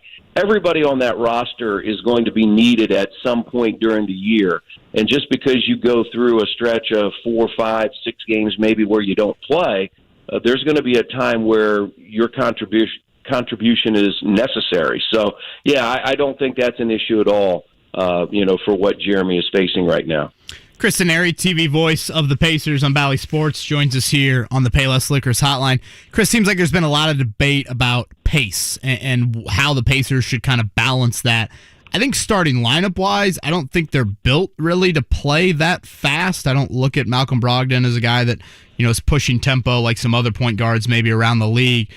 Where is kind of that balance of, I feel like maybe the Charlotte game a few weeks back, or maybe it was Sacramento, one of those nights, Carlisle's like, oh, we don't want to play with super pace, but then other nights he feels like they got to play with more pace offensively. Yeah, I think the Sacramento game, and it's interesting now. 2 weeks later, all of a sudden that coach of Sacramento is no longer there, and Luke Walton, he lost his job after they lost 8 of 9. I think from a pace standpoint, Rick has said, look, I don't want to have to call a lot of plays because I think that bogs us down. What a lot of teams have is they have sets or entries, and then it's almost like a motion offense, but Quinn and I were talking about it on air last night. It's a motion offense, but it allows pick and roll opportunities and dribble handoffs and those types of things. But I think where their offense is better is when they're more active on the defensive end. And I think we saw that last night. I thought they really took Chicago out of what they wanted to do. They really only had 2 guys, and they're very talented. They're both top 5 scorers in the NBA that were getting anything. And they put a lot of pressure on DeRozan and Levine, and the rest of the team just didn't have it last night. And the other thing that Rick said before the New Orleans game is on a defensive possession when they get a stop, the Pacers ranked 30th in pace in getting the ball up the floor. And he said, we've got to be quicker. So I think you go back to Saturday in the New Orleans game, on a missed shot, you saw them getting it across the 8-second line in about 2 or 3 seconds, where maybe that was taking 5 to 7 seconds. And it just gave them more time in the half court, because the last thing you want to do against, multiple teams is get way deep in the shot clock, because then your quality of shots aren't very good. So you've got to be a little bit quicker. If you get the ball up the floor quicker, it gives you 4 to 5 extra seconds that you have to run your offense, and then you can get a better shot maybe between 7 and 10 instead of 2 and 7. Okay, Speaking of the way deep, Chris, I'm going to go way deep in our memory bank here, because you and I are the 2 old guys in the group, okay? Yeah. If you recall from the book A Season on the Brink, it talks about Indiana basketball with Bob Knight and how there was that infamous game in the 85 season for Indiana, the year before the book was written, but it talks a lot about it, where Knight at Illinois rested all of his starters and just put out 5, actually it was 4 freshmen and Uwe Blop. And Knight at the time was like, I'm going to put out guys that want to win and that are playing hard, and he was sending a message to, Steve Alford and the rest of his quote-unquote leaders.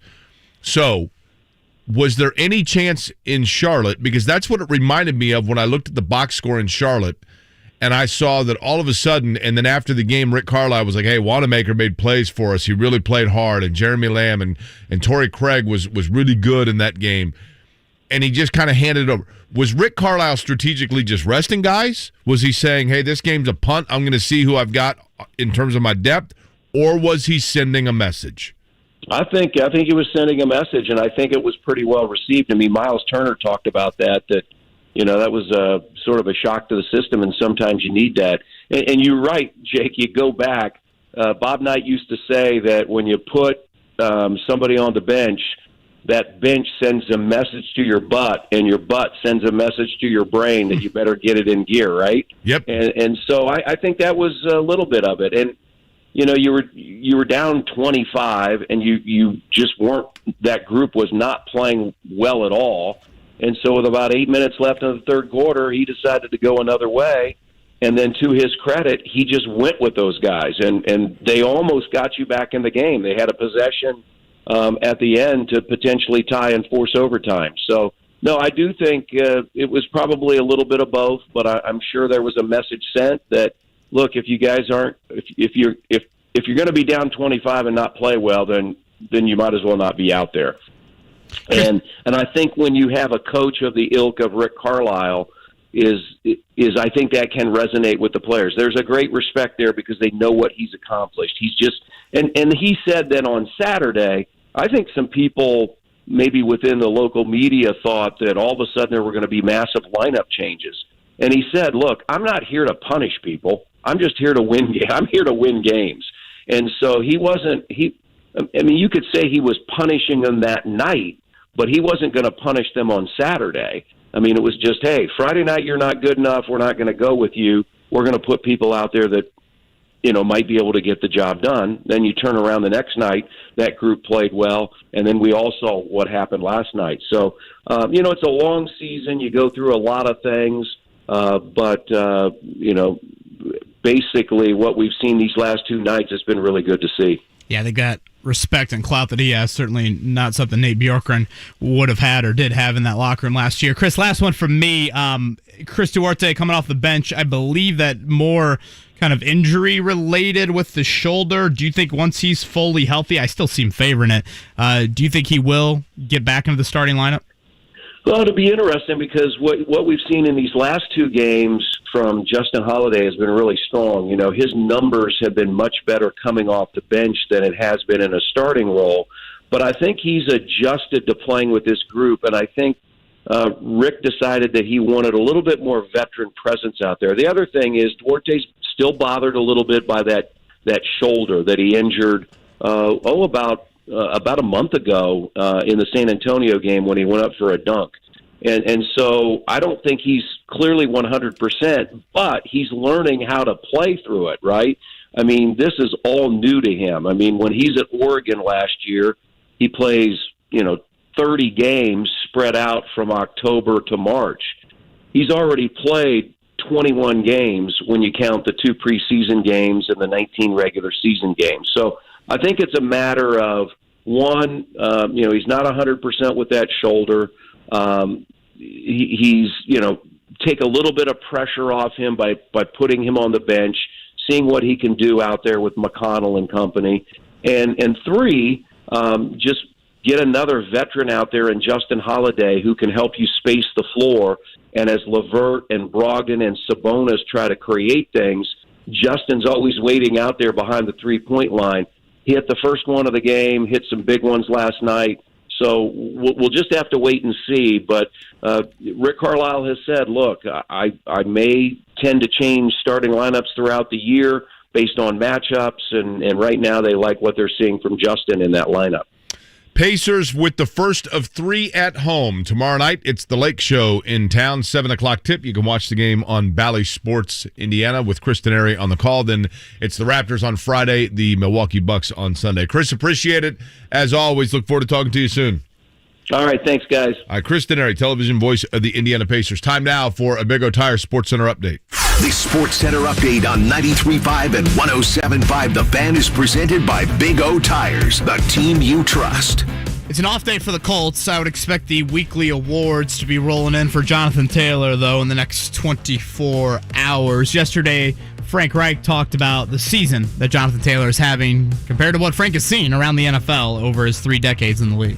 In 97, when I was playing for the Detroit Lions and Barry Sanders was on our team, and he got 2,000 yards. And it was important to the whole team that Barry got 2,000 yards.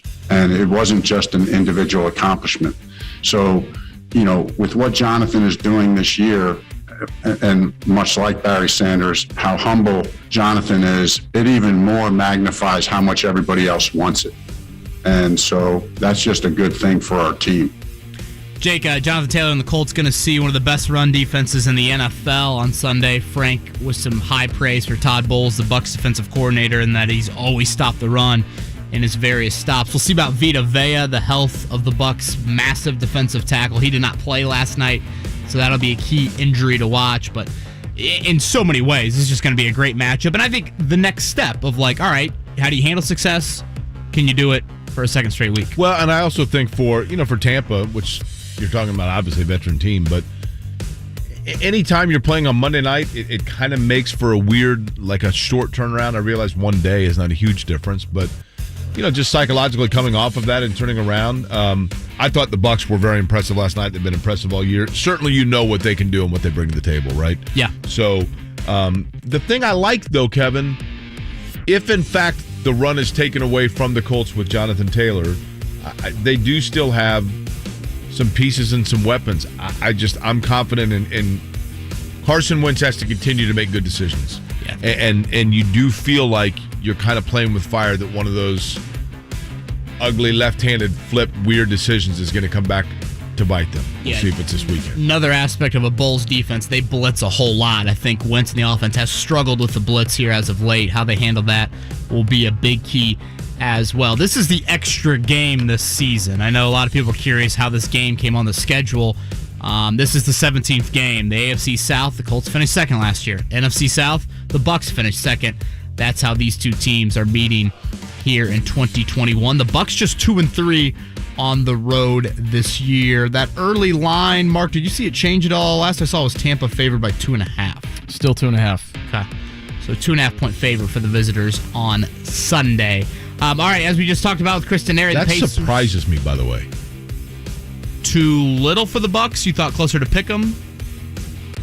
I think the way they're playing, because it's here, I would think the Colts would be 2.5. Now, home field is 3 points? So technically, I guess they're considering it kind of a push, right? But well, no. I guess you're right. They're considering. Yeah, they think Tampa's a 5-point favorite. The line has jumped to 3, by the way. Tampa is now 3-point favorites.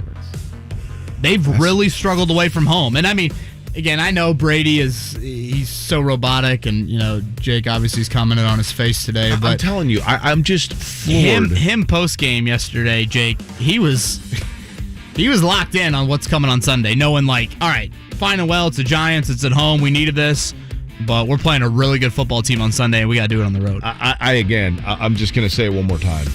No offense, Kevin. For those that just joined the show, I simply made the passing observation earlier that clearly Tom Brady has had work done, be it Botox or hair. You said he was plastic. He's clearly had plastic work done, right? And that seemed to be news to you. And I'm like, how do you not realize that that has been discussion amongst the pop culture of Tom Brady, in addition to his diet, clearly taking Botox? You think Tom Brady circles this one on the calendar like we do here in this market? That's a good question. No. I think for a Tom Brady, this is what's interesting. Tom Brady is one of those unique players. Peyton Manning would be in the same category, where you assume that everybody, every team assumes that Tom Brady, that this game is special to Tom Brady. Nah, for Tom Brady, man, he gets us everywhere he goes, right? He is hated everywhere he goes. He's respected, obviously, but he's extra hated here, maybe. I don't disagree, but I think that I do think that the Brady Manning love fest that's taken place since Peyton retired has opened people's eyes a little bit to the fact of maybe the angst for Indianapolis isn't as much as we thought. Well, you get Robert Mathis on that mic Sunday, and that might change with his words about Tom Brady. For what it's worth, he hates quarterbacks. Brady 11-3 in his career regular season against the Colts. He's won 6 in a row over the Colts. Yeah, 2009 Sunday night, 4th-and-2 game. That was the last time, huh? Yeah, last time Colts beat the Patriots or the Colts beat Brady. 109-77 last night. We just talked about Chris Denari. The Pacers now 8-11 on the year, approaching kind of the quarter point here of the season. We won't have a chance to really recap that with Thanksgiving coming up. Right now, the Pacers are 13th in the Eastern Conference after this very difficult stretch to start the year. The top 9 teams are all above 500. Not something that you typically say about the Eastern Conference, but definitely some more depth this year in the East. 9 of 10 now at home for the Pacers. Are we going to talk about Notre Dame last night playing in basketball and keeping you up until 1 o'clock in the morning? Sure. Well, I don't want to talk about it, but I will. They lost to St. Mary's. Now they're playing Shaman. You know what I hate about the Maui, Jake? It's when you lose. It's not in Maui? Well, that. like when you're on the Chaminade side of the bracket and you lose, now you're playing a Division II opponent. Yeah. So that hurts your strength of schedule. And then they honestly might play Butler to finish. Like, so much for the quality, games Notre Dame's going to get out. There are two things about Chaminade basketball that always jump out to me. You should know one. Do you know the other? The beating of Virginia, is that? That is number one. Okay. Arguably the biggest upset. For those that don't know, Virginia was preseason ranked number one in the Ralph Sampson era, and they went to Maui and were beaten by Chaminade in the middle of the night. People woke up and were like, there's no way Virginia lost last night, but they did. They almost beat Indiana when I was there. Okay, you're close. Tom Green's what? There's no way that anybody but me remembers this, but Brian Evans might. But Brian Evans hit 8 threes, which at that time was an Indiana University record in a game against Chaminade. Wow. When I was in college. Did IU won the Maui? I don't think they won the Maui. No, they won. I don't think they've won the Maui. They were there in 94. Well, they must not have because they were playing Chaminade, so they must have lost. Well, if you're like the number one seed in Maui, you play Chaminade it was a second game. Got it. Yeah, I remember them playing. This was the beginning of the Bob Knight has mailed it in era. Got it. Speaking of mailing it in, has Tom Allen's team done that? 2-9. They've lost 7 in a row. They will take on Purdue in the bucket game on Saturday. It's a 3:30 kick from West Lafayette. We didn't really mention Purdue's win too much yesterday over Northwestern. Milton Wright had 8 catches for 212 yards and 3 touchdowns. Aiden O'Connell, Jake, 423. Aiden O'Connell's putting up some incredible numbers here in the final 2 months of the season. He is. Sometimes all of a sudden, things just slow down and people figure it out, and it starts to come to him a little bit. We'll see if they get that 8th win before a bowl season. College football rankings tonight. We'll see where Notre Dame is. They have a 10-win season, looking for number 11 Saturday night at Stanford. Hey. That is 5 straight 10-win seasons, Jake. First time in program history. Notre Dame still has a shot. Lurking. To get in. They need some Big 12 chaos. Could probably use a Cincinnati loss to Houston. And if that happens, I think they get in. Cincinnati could lose to Houston, by the way. And I know we stressed this a little bit yesterday. I would love for people to look at Alabama's schedule and just look at it and realize it's not the SEC gauntlet that we're used to. And if Alabama's name was somebody different in the SEC, they would not be ranked number 2 in the nation. Can you imagine if Cincinnati went all this way, Kevin, and then finally got into the 4 and then lost? I mean, after all year of people like Cincinnati, they get in and then... Can you imagine if they go undefeated and they keep 2-loss Alabama in over them? Is there any way that would happen? No. Well, if they go... Here's the thing. If Cincinnati goes undefeated... Even with so you got Alabama. Let's say there was a 2-loss Georgia. Georgia, a 2-loss Alabama, Ohio State, and then what about the Big 12? Like if Oklahoma State, no, I think one loss. I think at this point, Cincinnati controls their own fate. Okay. Purdue up to number 3 in the college basketball rankings, 5-0. They've got Nebraska, Omaha on Friday. Indiana's got Jackson State tonight. They are winless. They are playing Jake. It's the Lancers of. Jackson State lost to California Baptist, who is the Lancers. Jackson State's most famous athletic alum is? Oh, boy, I should know this. Jerry Rice went to Mississippi Valley, right? Correct. Mark, you know? No idea. Oh, come on. Hold on. Mark Dykton. You're from Chicago, right? I'm trying to think. Steve McNair, Alcorn State. Walter Payton. Sweetness. Walter Payton. By the way, the sweetness of the local market, I don't know if that's true or not. I was going to say it's Greg Rakestraw. But Rake probably doesn't want to be called Sweetness. Actually, I've got a great Rake story to tell. Is it about him being Sweetness? Yes, 100%. Okay. You want to tell it now or you want to do it on the other side? No, I got to give him my praise, voice to voice. Okay. Greg Rakestraw joins us next. This year, our average client received over $52,000 with an easy cash-out refinance. TheHomeLoanExpert.com. The Home Loan Expert LLC, NMLS number 1326241. Crew Car Wash wash books make the perfect gift for anyone on your list. The Ultimate Book is on sale now for buy 4 washes, get 2 free. Purchase at any Crew Car Wash location today. All right, enjoy a football feast this Thanksgiving Day by winning $150 on a $5 bet when you join FanDuel Sportsbook. New customers, this is your chance to gobble up 30-1 odds. Just place your first bet on any NFL team to win on Thanksgiving Day. You've got the triple header: Bears, Lions, Raiders, Cowboys, Bills, Saints. Here's how I'm lowing. If the Bears don't beat the Lions, the Matt Nagy's key card is not going to work on Friday. The Cowboys should take care of the Raiders, and the Bills I expect to recover against the Saints. Offers like this are just one of the many reasons I love betting the NFL on FanDuel, the number one rated sportsbook app in America, because the app is safe, secure, and easy to use. And when you win, you get paid in as little as 2 hours. So sign up with promo code MARK to get in on the action and celebrate Thanksgiving by winning $150 on a $5 bet. That's promo code MARK, M-A-R-C, exclusively on the FanDuel Sportsbook app. 21 and over and present in Indiana.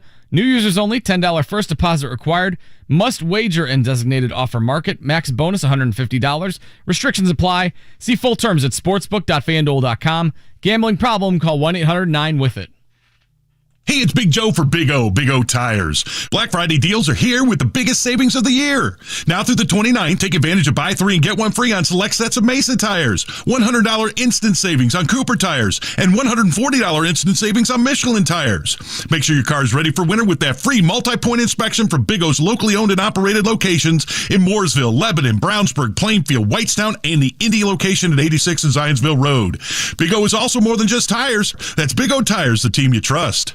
Bet Rivers Sportsbook is ready to make this football season one to remember. All season long, you can score at Bet Rivers Sportsbook with free bets, odds boosts, and more. With player props, thousands of game lines, and live in-game betting, Bet Rivers Sportsbook delivers a best-in-class sports betting experience and has an experienced customer service team to back it up. Visit Bet Rivers Sportsbook today and bet this football season with the local trusted team that puts you first. Go to BetRivers.com and be a winner. Partner of French Lick Casino Resort. Must be 21 or over to play. Gambling problem? Call 1-800-9-WITH-IT. 1-800-994-8448. Playable only in Indiana. Are you one of the millions of homeowners who haven't refinanced yet? If so, I'm here to tell you it's not too late. Hi, I'm Wesley Hoagland with Westland Financial. Although the lowest rates may be in our rearview mirror, as the economy recovers from the biggest economic shock of our lifetime, rates still remain near historic lows. In fact, with the dramatic increase in home values, this may be the perfect time to put that new home equity to work.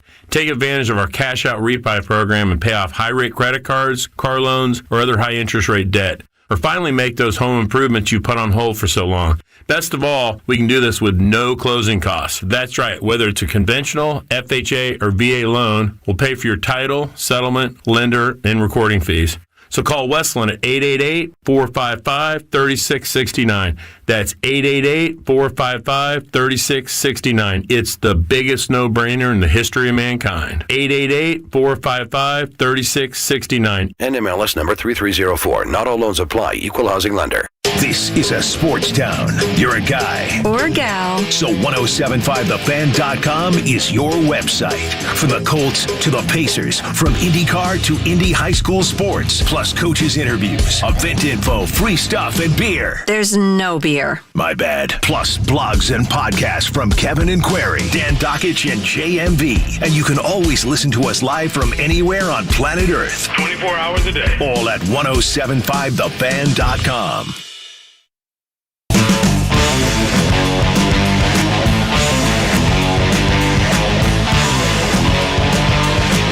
You're listening to Kevin and Query on 93.5 and 107.5. The Fan.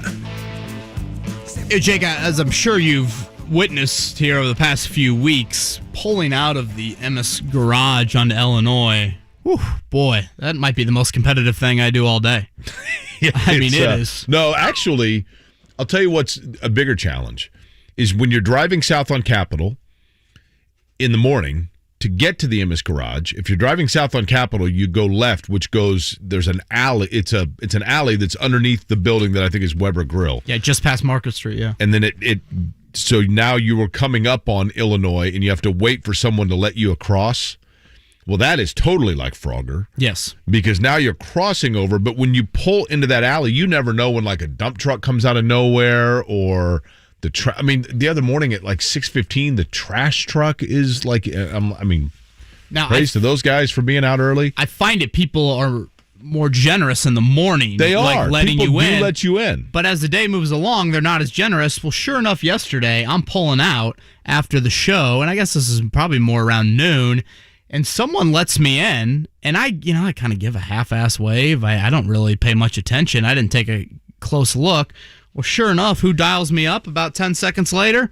It's our next guest, Greg Rakestraw. Really? Just the gesture of the day yesterday, Rake. Coming from the IHSAA state final football meetings, you knew that a kind soul, or at least I would like to think you knew a kind soul, was trying to merge onto Illinois, and so I want to publicly say thank you for that.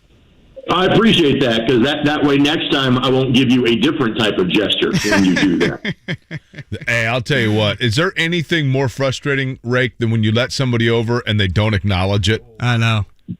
Makes you want to tap their bumper every time that happens. And I learned that lesson. Dead like dogs, Mark. That's right. I learned that lesson from my late father. I picked that up when I was about 10 years old. We were like in Tennessee, like turning left. I'm like, Dad, does he know that person? No, son, they let me turn. I'm like, that planted the seed in my brain. So I do that whenever I have the opportunity. I do like the Hoosier thing. I like wave twice to make sure that person saw me. When somebody lets me in like that, I wave once, and as I'm turning, I wave a second time to say, hey, thank you, just to make sure they got it. If you don't wave, them to die like dogs. If you don't wave, you probably don't return your grocery cart in the parking lot. It's a very simple test to find out whether or not somebody's a good dude. Hey, Greg, in terms of the weekend slate, full action in the IHSAA, the state finals are upon us. All of them are obviously going to be competitive. There's a reason that each team has gotten to this point. But when you look at it, the game that has the potential to be the biggest nail-biter finish would be which? There's a couple of them that I'll point to. I don't think we're looking at any blowouts. And even though Center Grove and Cathedral are, favorites and are returning state champs, they both play the same team they played last year in the state championship game. In terms of Westfield in 6A, in terms of Zionsville in 5A, I think because of that, you will see competitive games. Center Grove was never challenged by Westfield. They didn't embarrass them last year in the 6A state championship game. I think this is a 1 or 2 touchdown game. I would say the same thing for Zionsville and Cathedral. Cathedral won that game 46-28 last year. I think it's a closer game this time around. I'll pick a couple of games that have my attention that I'm not doing. So I am on the call of the 4A and 5A state championship games on the Champions Network and on Valley Sports Indiana. But in terms of other games that I'll be checking as a fan, the 2 earlier games on Friday I think can be really good.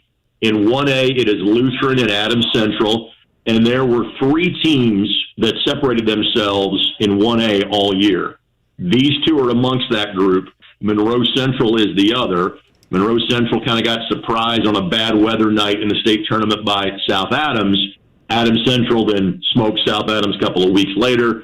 Lutheran, other than the game against Covenant Christian, really wasn't challenged during their postseason run. These, I think, are the 2 best teams in 1A, much like we have the 2 best teams in 6A. You could argue 2 best teams in all 6 classifications.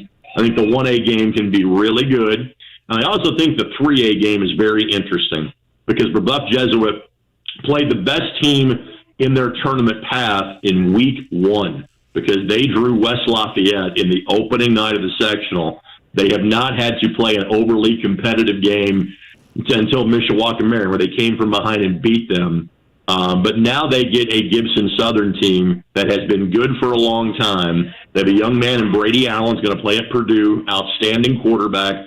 Gibson Southern, again, only 1 or 2 close games all year. Their only loss came to a team that's from outside the state of Indiana. Gibson Southern is legitimate. I think this is the best defense they have played all year in terms of Brebeuf.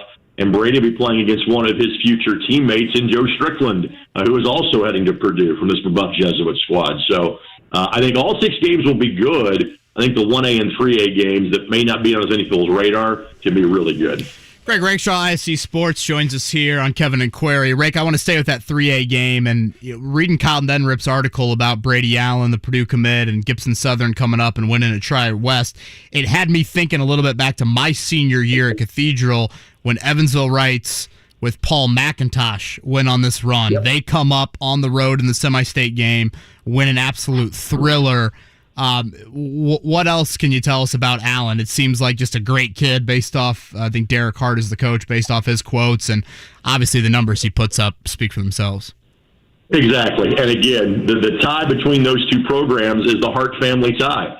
As in John, who is now the head coach at Brownsburg. Oh, yeah, I didn't think about that. Coach at Wrights back when they had their great run in 4A. Now, he would then leave to come up to be the head coach at Warren Central, and so he may not have been the coach on that 08 team that you're referencing. I think he was. May have already made he may have been, he may not. I'm not sure, because I know he made the jump to Warren at some point in time right around there, because he was the head coach in 2009 when Warren beat Carmel in this tremendous 5A state championship game that went to overtime.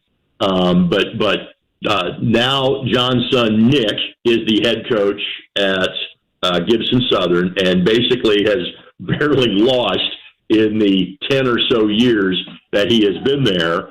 But they have always been tripped up by somebody at some point along the way, so they make their first visit to Lucas Oil Stadium for a state championship game. He is really good. Again, in terms of close games they have played in the tournament, really only the Lawrenceburg game, and Lawrenceburg is one of the better 3A teams in the state most years. That was in the regional round. So this is a Brebeuf team that has played Cathedral, that knocked off Chittard the first week of the season, that because of being in the Indianapolis area has played a tougher schedule.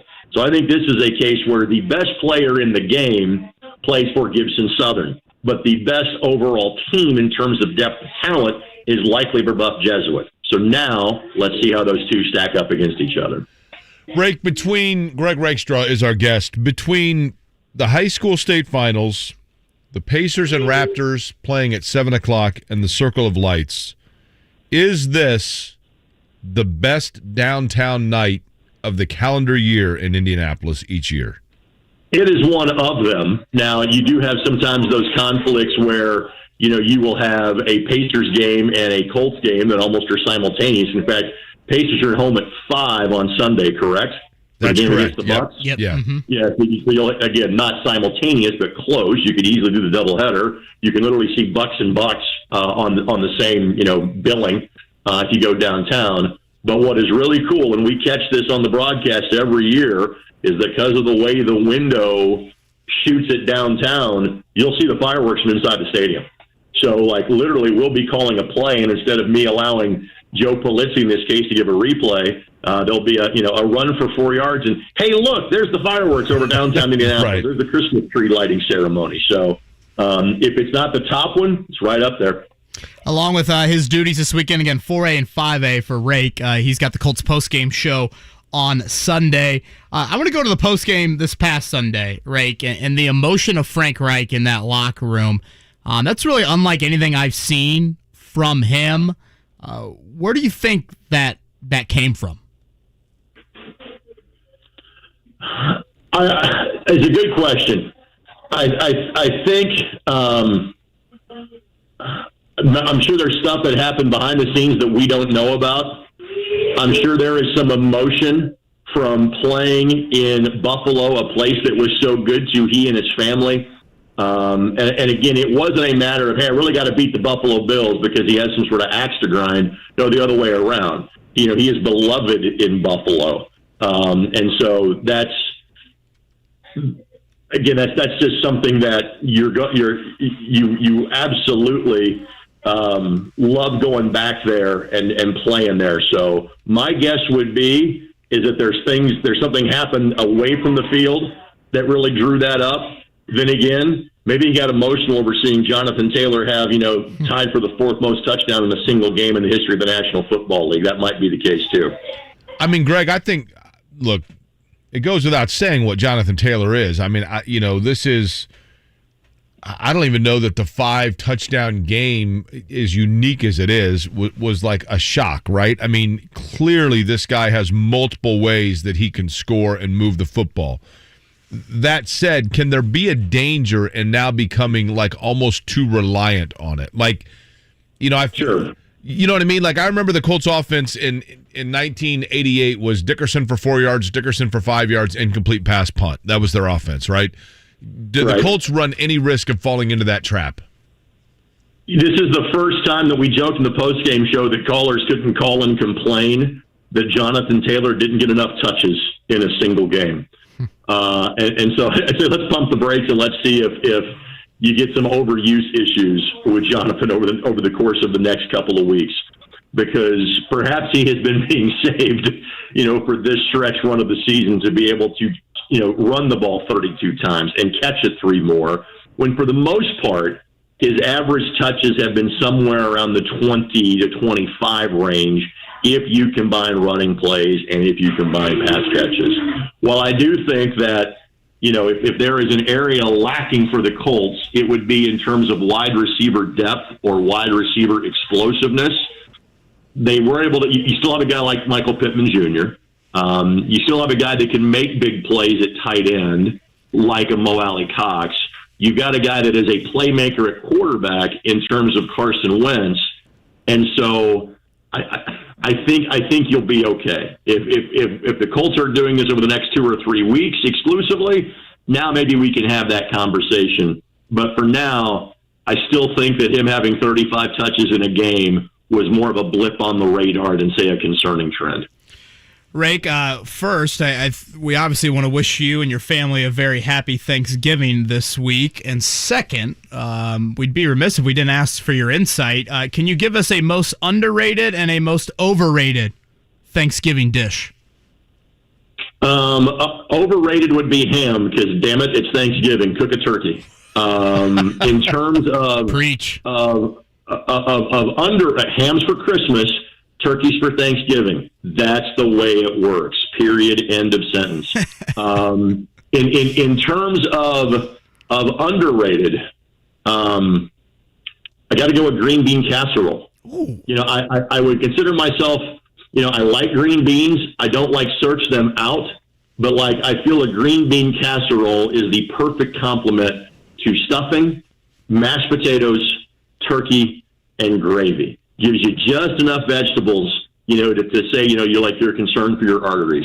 So green bean casserole would be most underrated for me. Now that's a plate right there. I see. Yeah. My underrated would be stuffing. Why don't we have stuffing more than once a year? Stovetop was a staple in the Rakestraw household, so believe me, that wasn't a problem. At least a good 15 pounds that I'm carrying now is stuffing from the 1980s and 90s. Let me ask you this. What's the difference between stuffing and dressing? Or is it vernacular?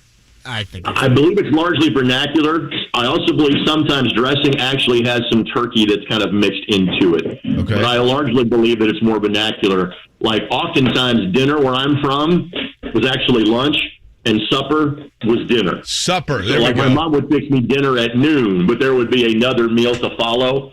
So I think it's largely. Did you actually ever say supper? I mean, and if so, did you say dinner at noon? Yeah. So dinner was a lunchtime meal. Supper was the evening meal. Huh. And yes, supper was a common thing in Harrison County in Southern Indiana. And how long did you live with Laura Ingalls Wilder? I tell you what, I didn't live with Laura Ingalls Wilder, but I would wish John Boy good night every evening. How about that? I guess, man. Rake, happy Thanksgiving. Have a blast. I know it's a fun weekend for you. I'll be certainly tuning into the 5A call, and you'll be on the 4A call as well. So thank you for your time every week. All right, I'm going to go fix some stuffing for supper. Thanks, fellas. That's right. The one and only Greg Rakestraw right there on the Payless Liquors hotline. Again, our coverage all weekend long with those games. The odd classes on Friday. That's 1A, 3A, 5A beginning at noon. And then the even classes on Saturday also beginning at noon. 2A, 4A, 6A. Corn pudding. Is that what it's called? Yeah, I don't need that. See, I would have gone green bean casserole, a bit overrated. Rake did a good job describing, you do need some veggies, but I'm not a big fan. See, I would, honestly, overrated for me would be cranberry sauce. Okay, cranberry, let me tell you something. My mom likes beets. That's the most horrific, disgusting. That's awful. Yes, there's not a single, something must happen. God love my mother.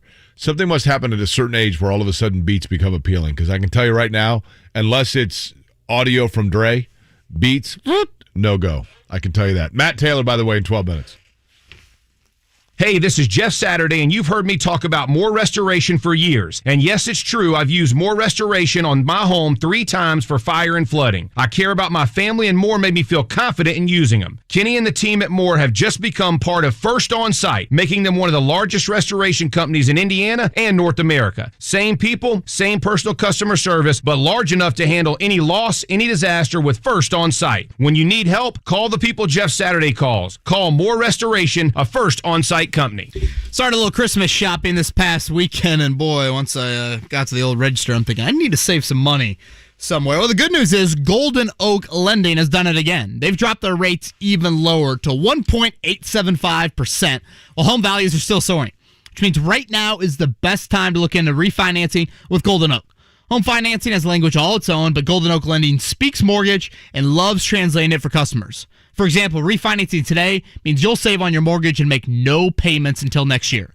Golden Oak's experienced local loan officers are always local. They know the Indianapolis market and make refinancing and buying a breeze, guiding you through every step to ensure you never get lost in jargon and numbers. Like I said, home values are high and rates are historically low at 1.875%, but it won't stay like this forever. Even if you refinance as recently as last year, Golden Oak might be able to lower your interest rate even further and help you get started and look into untapped equity in your home. So just call 317-706-GOLD to find out how much money you could save each month. Call 317-706-GOLD or head to goldenoaklending.com right now. NMLS 114937, 1.875% fixed, 2.952% APR.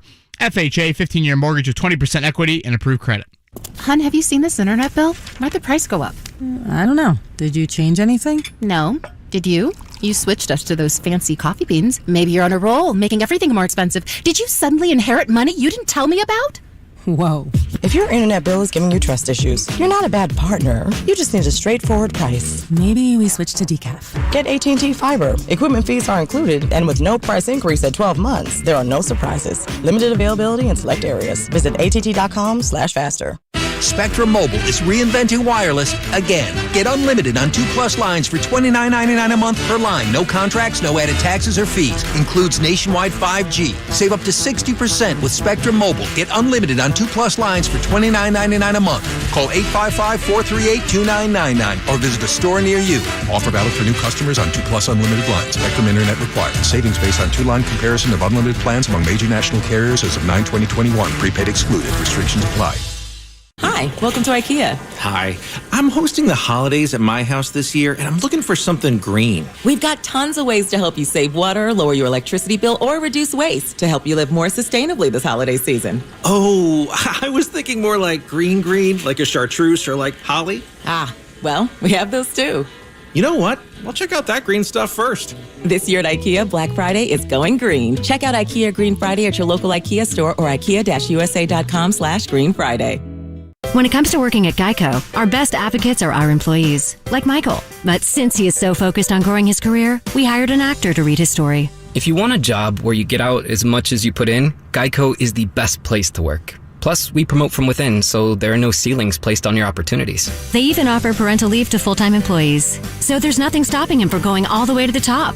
But not too high. He's scared of heights. Ready to start your career, Indy? We're hiring claim sales and service agents. Apply online today at geico.job/Indy. Wow, I've got a whole 5 minutes before my next call. What should I do? Grab a snack? Nah. Text with mom? That's more than a 5-minute proposition. I have been looking at getting a new bank account. Is that even possible? Can't believe you have extra time? You won't believe what you can do with it. Open a Regions checking account online in as little as 5 minutes. Then enjoy award-winning service and banking tools and tech that help you live in the moment. Learn more at regions.com/live-in-the-moment. Regions Bank, member FDIC. Now, you don't get to play as much as the offense and defense, but it must be cool to be called special teams. It just sounds good. What team are you on? The special team. That's tight, right? Oh, if you're a fan of special teams, you can just bet on those.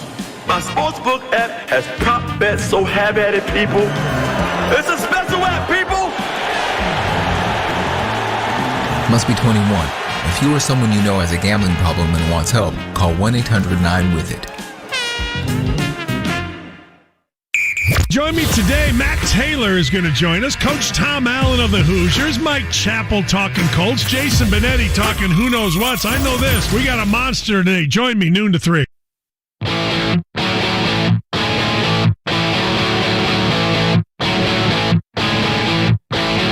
listening to Kevin and Query on 93.5 and 107.5. The Fan. We're gonna have Matt Taylor as well, voice of the Colts, going to join us here in about 10 minutes. We're kind of moving our Friday guests earlier in the week with no show on Thursday or Friday for us.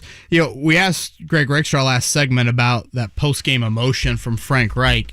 It's actually a question I threw Frank's way yesterday, and he was pretty adamant, Jake, that emotion did not really have anything to do with his history in Buffalo or that sentimental value. It was much more to do with what that game meant for the Colts in this season, which I found very interesting. I mean, that was... You believe that?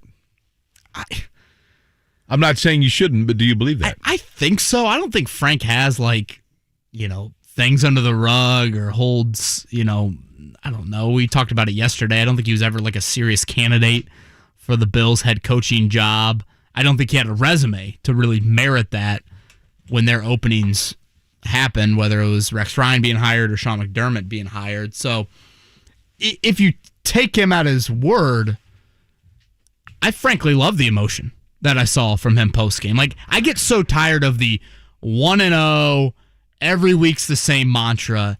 There are games throughout the season that just mean more. Well, I think that's their biggest win, right? It was their most emphatic win over their best opponent, right? Right. So show some emotion. I think and we'll have Ryan Kelly on the show tomorrow. He's going to join us very early. Talk about early. Ryan Kelly's going to join us at 7:05 tomorrow morning. I think players want to see that. They understand the magnitude. These guys, whether they're on social media or not, they get it. 8 straight losses against playoff teams. Hadn't beaten a quality quarterback all year long. That game meant a whole lot to exact some revenge on the team that knocked you out of the playoffs. And I think seeing that from a head coach that's usually very even keel, I think guys loved it. I think that's the big thing is you hear the doubters, you hear the questions, you hear the rumblings, so they haven't beaten anybody with a winning record or, with a playoff level team, yada, yada, yada, 8 straight. And then, boom, that silenced all of it, right? And I'm sure that all comes out in that, the epiphany of that moment is the reality of we silenced a lot of stuff and I don't have to hear that for a while. By the way, my friend Sandy Lewis says pickled beets from Hollyhock Hill are the best. Can you imagine eating pickled beets? I love Hollyhock Hill. I do too. No. Hollyhock's great, but pickled beets? Really? They said they're chock full of nutrients. I'm like, I don't want nutrients on Thanksgiving. The diet goes out the window. Sandy 84? What is going on I'd rather here? drink the water in the Monument Fount out there than go with pickled beets. I don't think. Hang on just a second. Yeah, no water. None? No. Well, if it rains tonight and it happens to fill up, I will go down there and happily have a drink or two of that. You think any of that emotion, Jake, is year 4? Doesn't look like we're going to win the division. Yes. If we lose this game, yes, the playoffs might not happen. Yes. I think it's all encompassing, just relief. I think it's less emotion, and I realize that relief is an emotion. I think it's relief. Yeah. You know what I mean? That was really, I'm sure Hard Knocks will show it tomorrow night, but... Well, if they're not showing us. Speaking of Hard Knocks, the voice of it apparently... Let's be honest, Jake. What, maybe 5 seconds? Fine by me. Let me tell you something. Jake has made a LinkedIn page, and it says he's an actor on Hard Knocks. I'm going to give you a confession here. There was a time in my life between 6th and 8th grade where 5 seconds on HBO was all I needed. Matt Taylor's next. Sports Center updates on the Fan are brought to you by Big O Tires. Black Friday savings are here. Buy 3, get 1 free on Mesa Tires. Save $100 instantly on Cooper Tires and $140 instantly on Michelin Tires. Big O Tires, the team you trust. Dan vs. Fan, sponsored by DraftKings Sportsbook, an official sports betting partner of the NFL. Download the DraftKings app. Use code 1075FAN to get in on all the action. Ryan Kelly is a home loan expert. We got him on the line right now, but you can call him at 317-550-1515 or just go to thehomeloanexpert.com. And Ryan, the men and women of our military have always had a special place in your heart and everybody at the Home Loan Expert team. Is that why you developed the Hero Loan? That's exactly why we developed HeroLoan.com for our active and retired service members, our veterans, our true heroes here in this country. We've always done VA loans, but we knew we could do it better. So we applied to the federal government, and we got, after about a year, the highest delegation that they can give you for VA loans, meaning we control the file. We handle the file from start to finish, and that gives us those fast turn times. We can close VA loans in 14 days. We pay for the appraisal and help with the paperwork. Nobody's got your back like we do. If you're VA eligible, get the loan that you deserve today at HeroLoan.com, the only way to VA. As we think ahead to 2022 and maybe some resolutions for the new year, do you really want to go through another year with that awful joint pain? Well, you don't have to do it. You can resolve that right now and get yourself moving again for 2022. And that's with the professionals at QC Kinetics. They've got non-surgical regenerative treatments for joint pain. We're talking lasting results using natural biologics. No surgery, no pain meds, no steroids, and no downtime. Regenerative treatments at QC Kinetics that actually encourage your body to heal itself using highly concentrated natural biologics, and patients are raving about it. For hip pain relief, knee pain relief, shoulder and back pain, don't let them keep giving you steroids. Don't let them tell you that surgery is your only option. You can get a free second opinion at QC Kinetics. You can do it now and imagine life in 2022 without pain. So call the local professionals at QC Kinetics right now. That's 463-235-7160. 463-235-7160. 93.5 and 107.5, The Fan. WIBC HD2, W298BB, WIBC HD3, W228CX, Indianapolis. The Pacers are back at the Fieldhouse to face the LA Lakers tomorrow evening at 6:30 on 93.5 and 107.5, The Fan.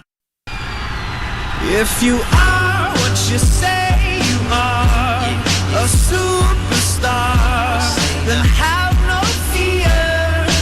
You're listening to Kevin and Query on 93.5 and 107.5, The Fan.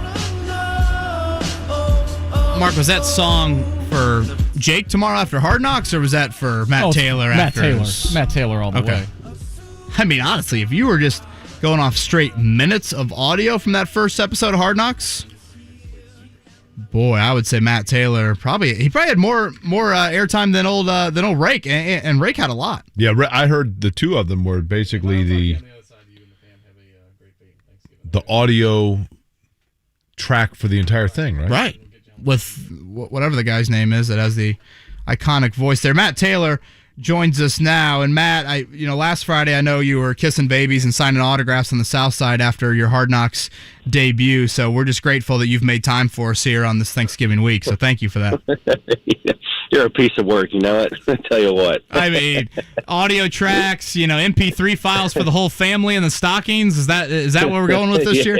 Yeah, I gave everybody like MP3 players, and I just said hit play this year, and you're welcome.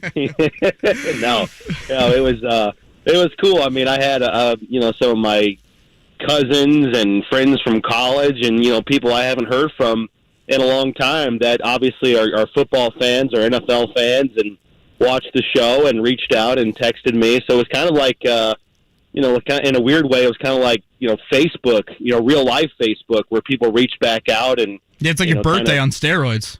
Yeah, there you go, exactly. So it was kind of cool to hear from a lot of people that were excited to watch the show, that are big Colts fans, that got to hear the calls intermixed with the the slow motion and the cinema photography of the show, and they do such a good job of it. So yeah, really cool, and obviously really excited to watch it going forward, starting tomorrow night. Matt, in terms of the Colts moving forward, I mean, obviously coming off of a great win against Buffalo, now the trick becomes putting that in the past, moving forward. What things, if any, does Indianapolis need to look towards against the Buccaneers that will be different? What wrinkles need to be incorporated, or are we at the point of the season now of we're going to push in on what we do well, you do what you do well, and we'll see who wins? Well, I think it's a little bit of a mixture of both things, Jake. I mean, I talked to Frank Reich last Friday going into that game, sort of our end of the week chat, pregame report, that kind of thing. And I asked him, Buffalo statistically was so good. They did so many things well. They were great against the pass, great against the run, third down defense, really good in the red zone. I said, how much, going into the game, do you have to be sort of cognizant? Do you have to tell yourself, if things don't go well at the beginning of the game, we can't panic. We still have to be patient. We still have to, go out and do what we do and stick to the game plan. And he said, yeah, there's a degree of that, but also it goes the other way too, where I'm not going to be scared. I'm not going to be scared of these guys, and I know they're elite defensively, but we have to go out and play to our strengths, and that's exactly what he did. And, I don't think he saw the Colts running for 264 yards against, the third best rushing defense that was giving up less than 4 yards per carry.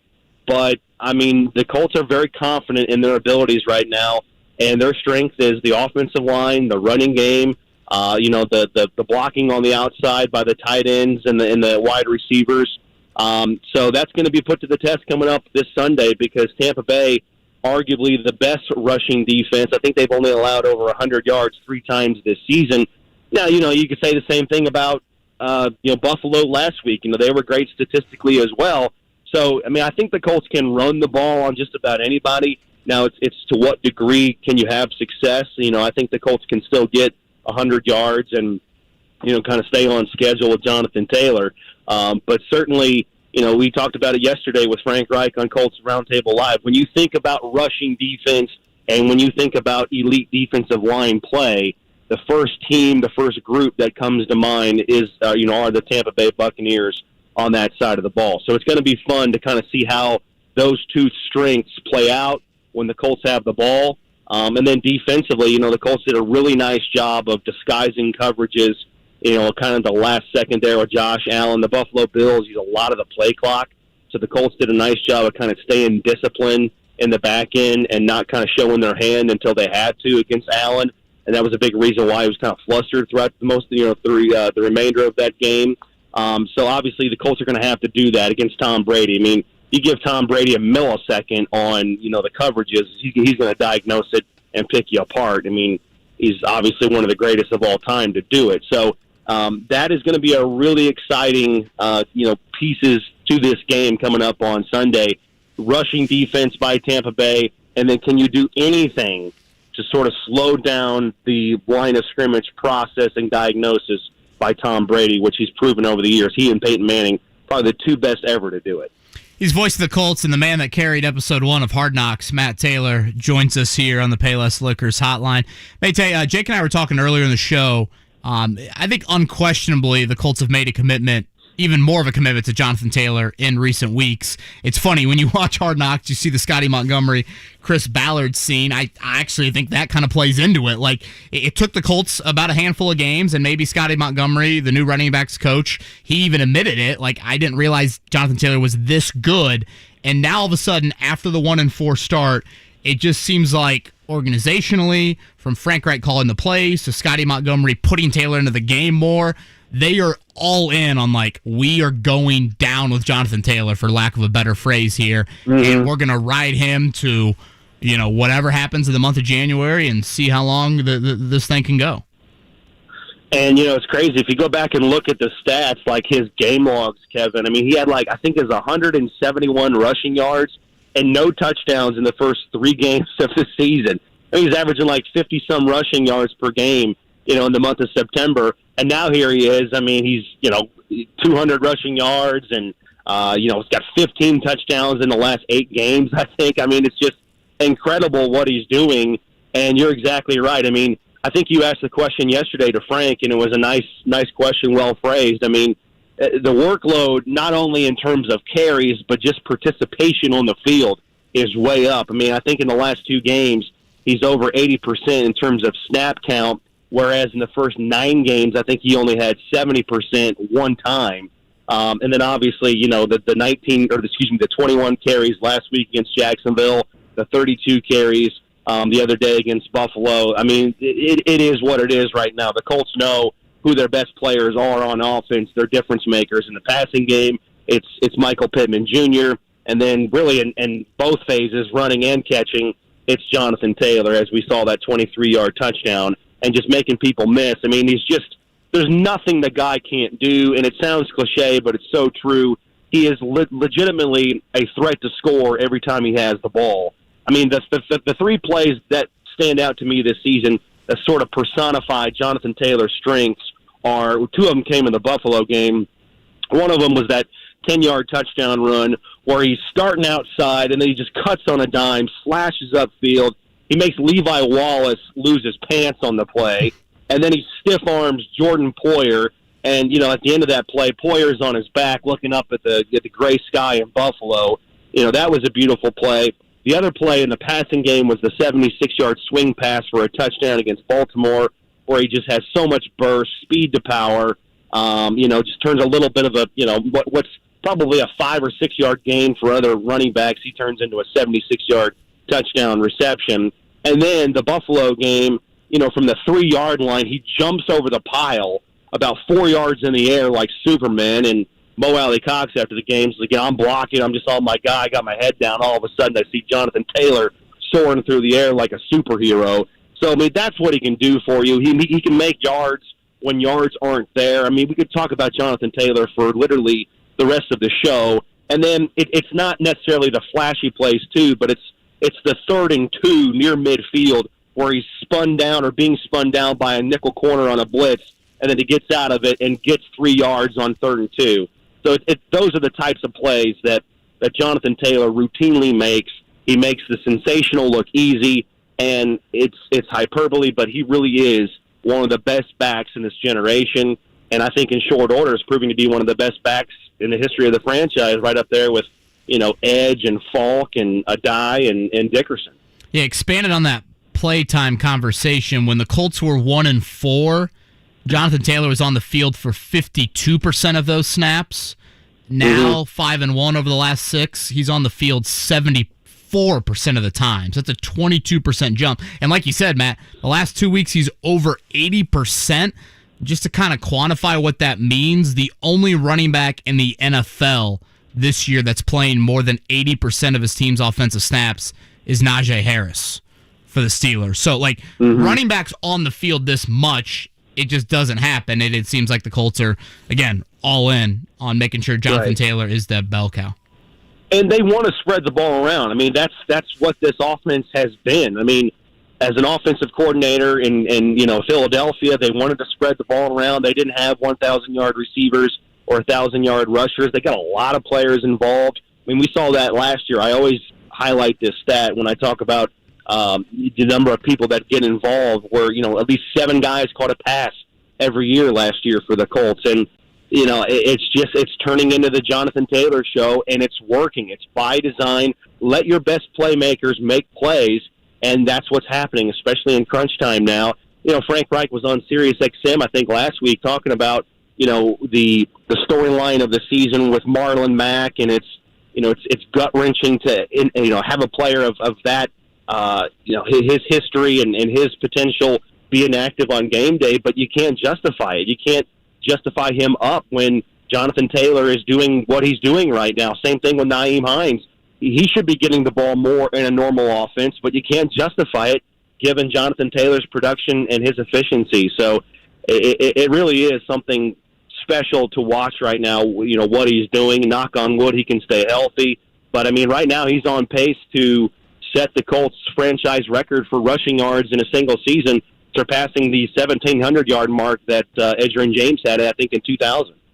Matt Taylor is the voice of the Colts. He is of no relation to Jonathan Taylor, the running back of the Colts, but we're talking about that. But, Matt, question, any risk now from the Colts standpoint of complacency coming off of that Buffalo game? Maybe complacency is the wrong word, but of taking the foot off the gas pedal a little bit and any chance of losing focus?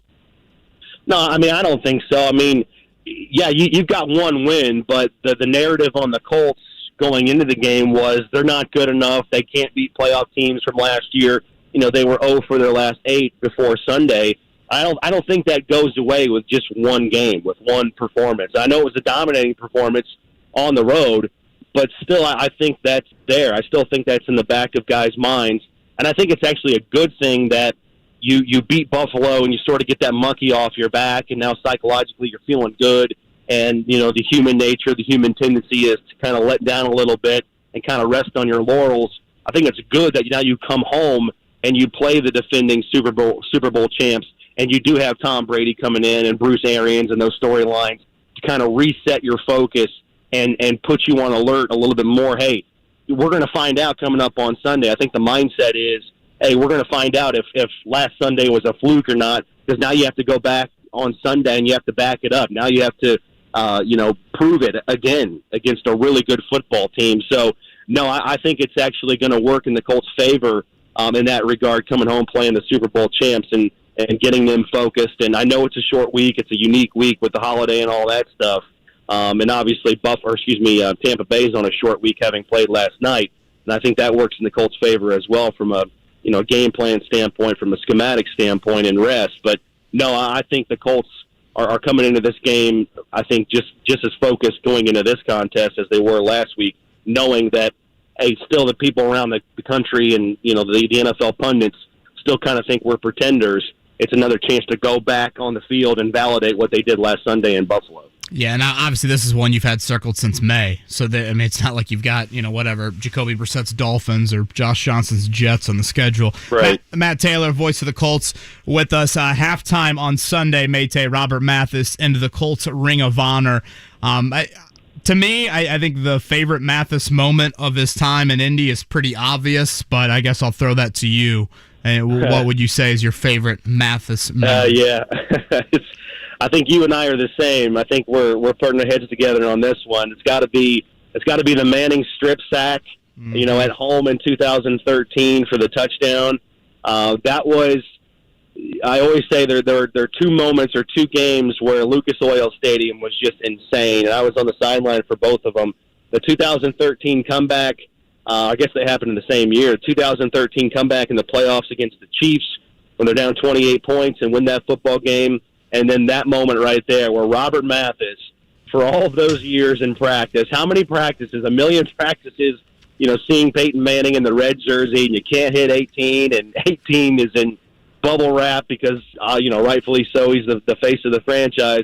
And then all of a sudden getting a chance to hit him and strip him of the football, just the magnitude of that moment, the magnitude of that play. And, he's the franchise leader in strip sacks. And his reaction. 47 of them. Yeah. Remember his reaction? He went nuts. Just euphoria. He's been dreaming of that moment. He literally probably had every other starting quarterback in the league at that time, except for one guy. So he's licking his chops all week, all the career long, trying to get Peyton Manning. And to finally get him, I think, was just euphoric for Robert. And like I said, it was a game-changing play. And the Colts, would wind up winning that football game. And that's what I think of when I think of Robert Mathis. It was not only the production and coming, from a small school fifth-round pick where he was projected to be basically just a special teams guy coming out of Alabama A&M, and then he turned himself into Robert Mathis and a Ring of Honor player. But it was just the game-changing. Every time Robert got a strip sack, it wasn't in the first quarter in a meaningless game. No. It was in the fourth quarter in crunch time. The Colts would pick it up and go on to win those games. And that's what I remember about 98 was just the relentlessness of his play, his mentality. Just a great guy off the field, great locker room guy, great leader. And so I'm just really excited to see him back in action, or at least back in person at Lucas Oil Stadium, getting all the praise that he deserves. Remember, he was supposed to go in the Ring of Honor last year, and I'm glad the Colts did right by him by postponing it and pushing it to this year, where he could have a full house, it's a sellout crowd on Sunday, and get the due recognition that he deserves. I remember his rookie year, I was working in television here, Matt, and Robert Mathis was doing an autograph signing, actually, in Lafayette Square. That tells you how long ago it was. And so I went over there just to get video of it and get a quick soundbite from him. And I felt so sorry for him because I don't think a single person should. Nobody knew who he was, right? Yeah. My, how times have changed. He's not he's physically intimidating. He's like a short guy. He has an intimidating look, but his build is not. It's who's the guy standing next to the guy with all the Sharpies? Well, that's Robert Mathis. Yeah. But, like I said, he was drafted to cover kickoffs and run down on punts, and then he just slowly but surely turned himself, into that bookend guy opposite of of Dwight Freeney, and I mean that's a great story, and that's exactly who Robert Mathis is. He's very unassuming. Just at the time, put his head down, went to work, and slowly but surely honed his craft and improved the moves in his repertoire. And I mean, the guy is an all-time great. There's no question about it. I think he should be a Hall of Fame guy. Matt, we appreciate not only your time this morning and wish you the best for a happy Thanksgiving, but we also appreciate the fact that for episode 2 of Hard Knocks, you went ahead and let your audio go to the side so that they could get more of Kevin and I in our radio performance on the show. So we thank you in advance. I saw pictures. You guys had a whole crew in there. I'm sure. I don't know how you guys fit everybody in that studio. Yeah. I know firsthand how cramped it can be in there. Matt, you're the only person that's ever worked at this radio station that didn't suddenly have a reason to come hang around the studio that morning. I believe bloopers for us. I think you'll carry it once again, and then they're just saving us for like Christmas bloopers in case the season goes off the rails.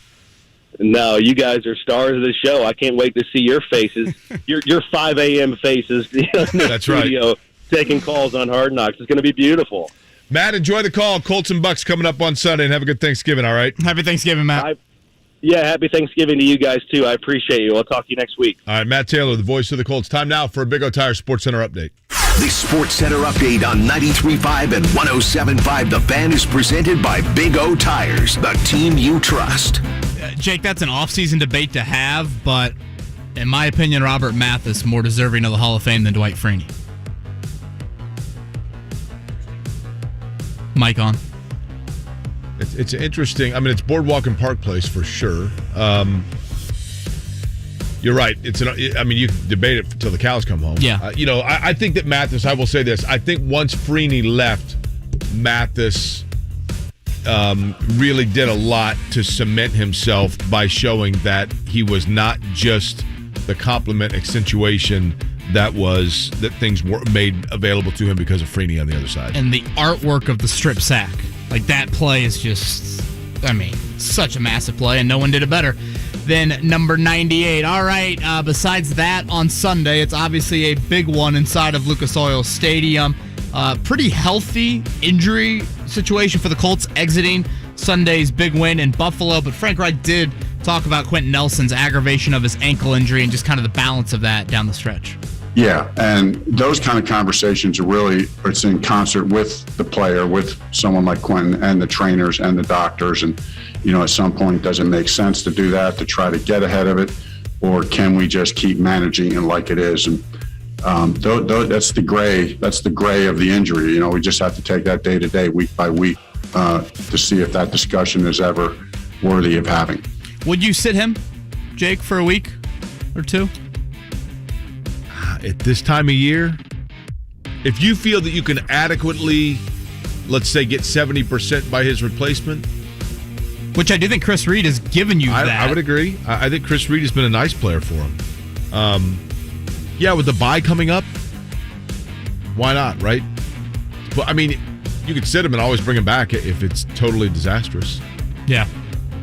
I am becoming more of the school of thought that Quentin Nelson, while a really, really, really good player, obviously, elite level at his position, that his position is one that is somewhat expendable in terms of there has to be a cap on how much you actually invest in it. Yeah, I think there's a few more people on that train than simply were at the start of the year. I do think that's and I think another offseason conversation. Reed has accelerated that thought process, definitely. Right? Of like, if you can get 70% the production at 30% the price, you're 40% ahead. That's a lot of math this early in the morning. Probably is not did that add up? Probably not even how that really works out, but that's my economics. I'll have to go back and re-listen on 0.5 speed to see if I follow all of that. We'll see if Corey Willis is back for the Colts this week. Missed 3 games with his calf injury, so he's eligible to come back. If he does return, it was Andrew Sendejo next to him back in early, or I guess late October. The way George Odom played, I'd like to see a little bit more George Odom if that is the situation. But Corey Willis, the return for him would be huge against the Bucs. The Bucs are just 2-3 on the road this season. As Matt Taylor was mentioning, a great run defense. They bring a whole lot of pressure. Vita Vea, though, their big man in the middle, did not play last night. He is a name to watch as the week moves along. And what else? Tampa favored by 2.5 there. 3.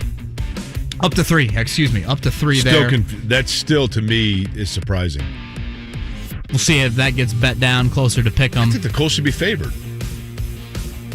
Coming off what they did, and they're at home. Yeah. And we talked about the 3 Tampa points. coming off usually. a Monday night game. Yeah.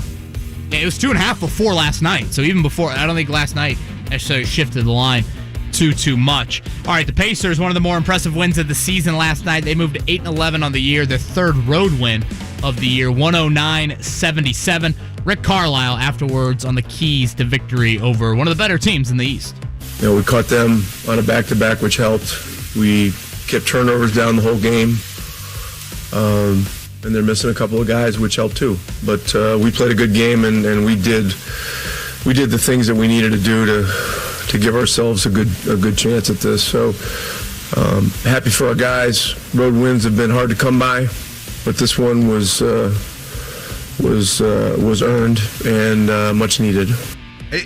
Was Rick Carlisle there in the shower, or was that taken off AM radio? What was going on there? Yeah. Do we know? Well, AM radio, Jake, it's kind of a sensitive subject here. No, I know. Did you know, by the way? Some United Center static? Speaking of AM radio, did you know that the Colts win over Buffalo? The final was what, 41-15? Is that right? Yes. That's. Oh, okay. I know where you're going with this. Yeah. That was the first time that score has ever been recorded in an NFL game, which is the 1,070th score to be used in the NFL. So 1070. People have said, should I change my Twitter account? It is K-Bowen 1070. Do you think I should? Or is that just kind of the nostalgia? It's like wearing a Larry Bird Indiana State t-shirt. Like, can I get away with that? If they can get 5 more unique scores in the NFL, then it would be 1,075, and then you can just go K-Bowen 107.5. Boom. That's a great point. Really good point there from Jake. It was pretty bad last night in the United Center, that Fire Matt Nagy chants, I think were the loudest that the home fans had all game long. Great balance from the Pacers, 27 assists. They out-rebounded Chicago 59-38.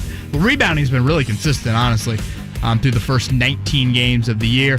9 of 10 now at home for the Pacers. They will see the Lakers tomorrow night. It looks like LeBron James will play in that game, suspended for tonight. First time in his career suspended for a game. Really? I assumed at some point there was a dust-up where he had a game suspension. Isaiah Stewart got 2.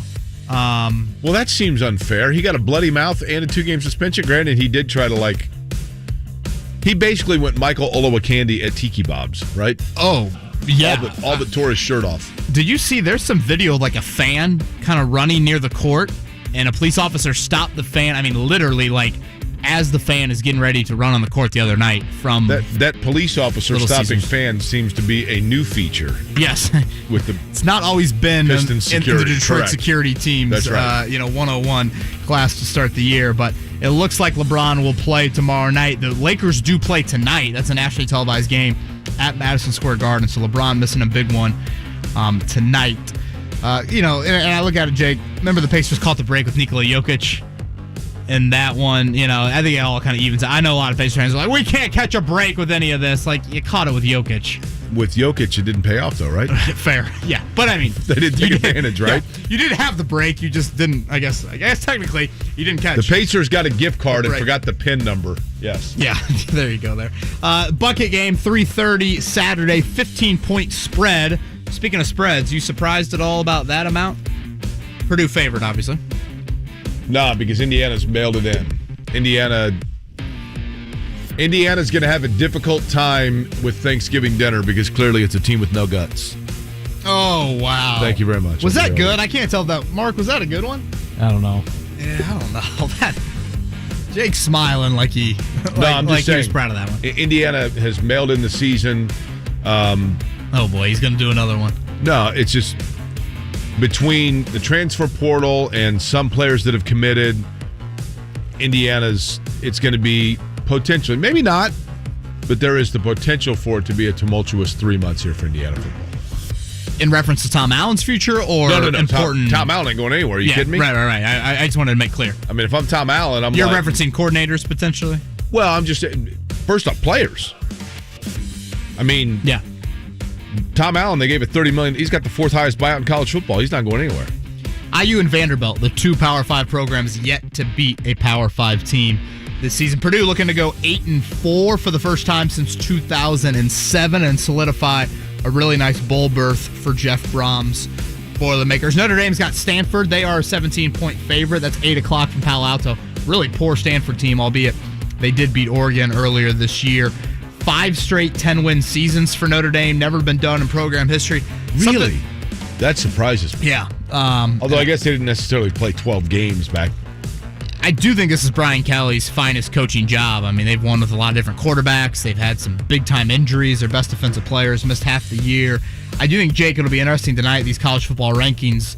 Does it get brought up what Notre Dame has done defensively as of late? I'm telling you, Notre Dame is right there. I think Notre Dame is closer peeking inside the door than you think. No, I think they have a very legit shot, and I'm trying not to be homerish. And I will say, if Notre Dame gets in, they would be the 4, most likely. Possibly. Well, no, they'd be the 4 because Cincinnati beat them.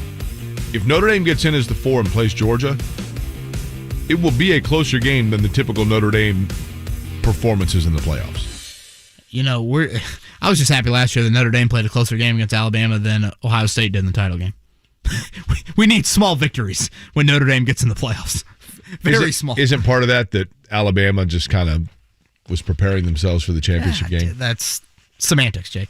Purdue up to number 3 in the college basketball poll. IU's got Jackson State tonight. That's a winless Jackson State program. What's for those Jackson that care. State's mascot? Are they the Wildcats? What are they? I'm picturing their colors as blue and orange. I think they're maroon, aren't they? Maroon? Walter Payton played there. Scotty Johnson's looking it up.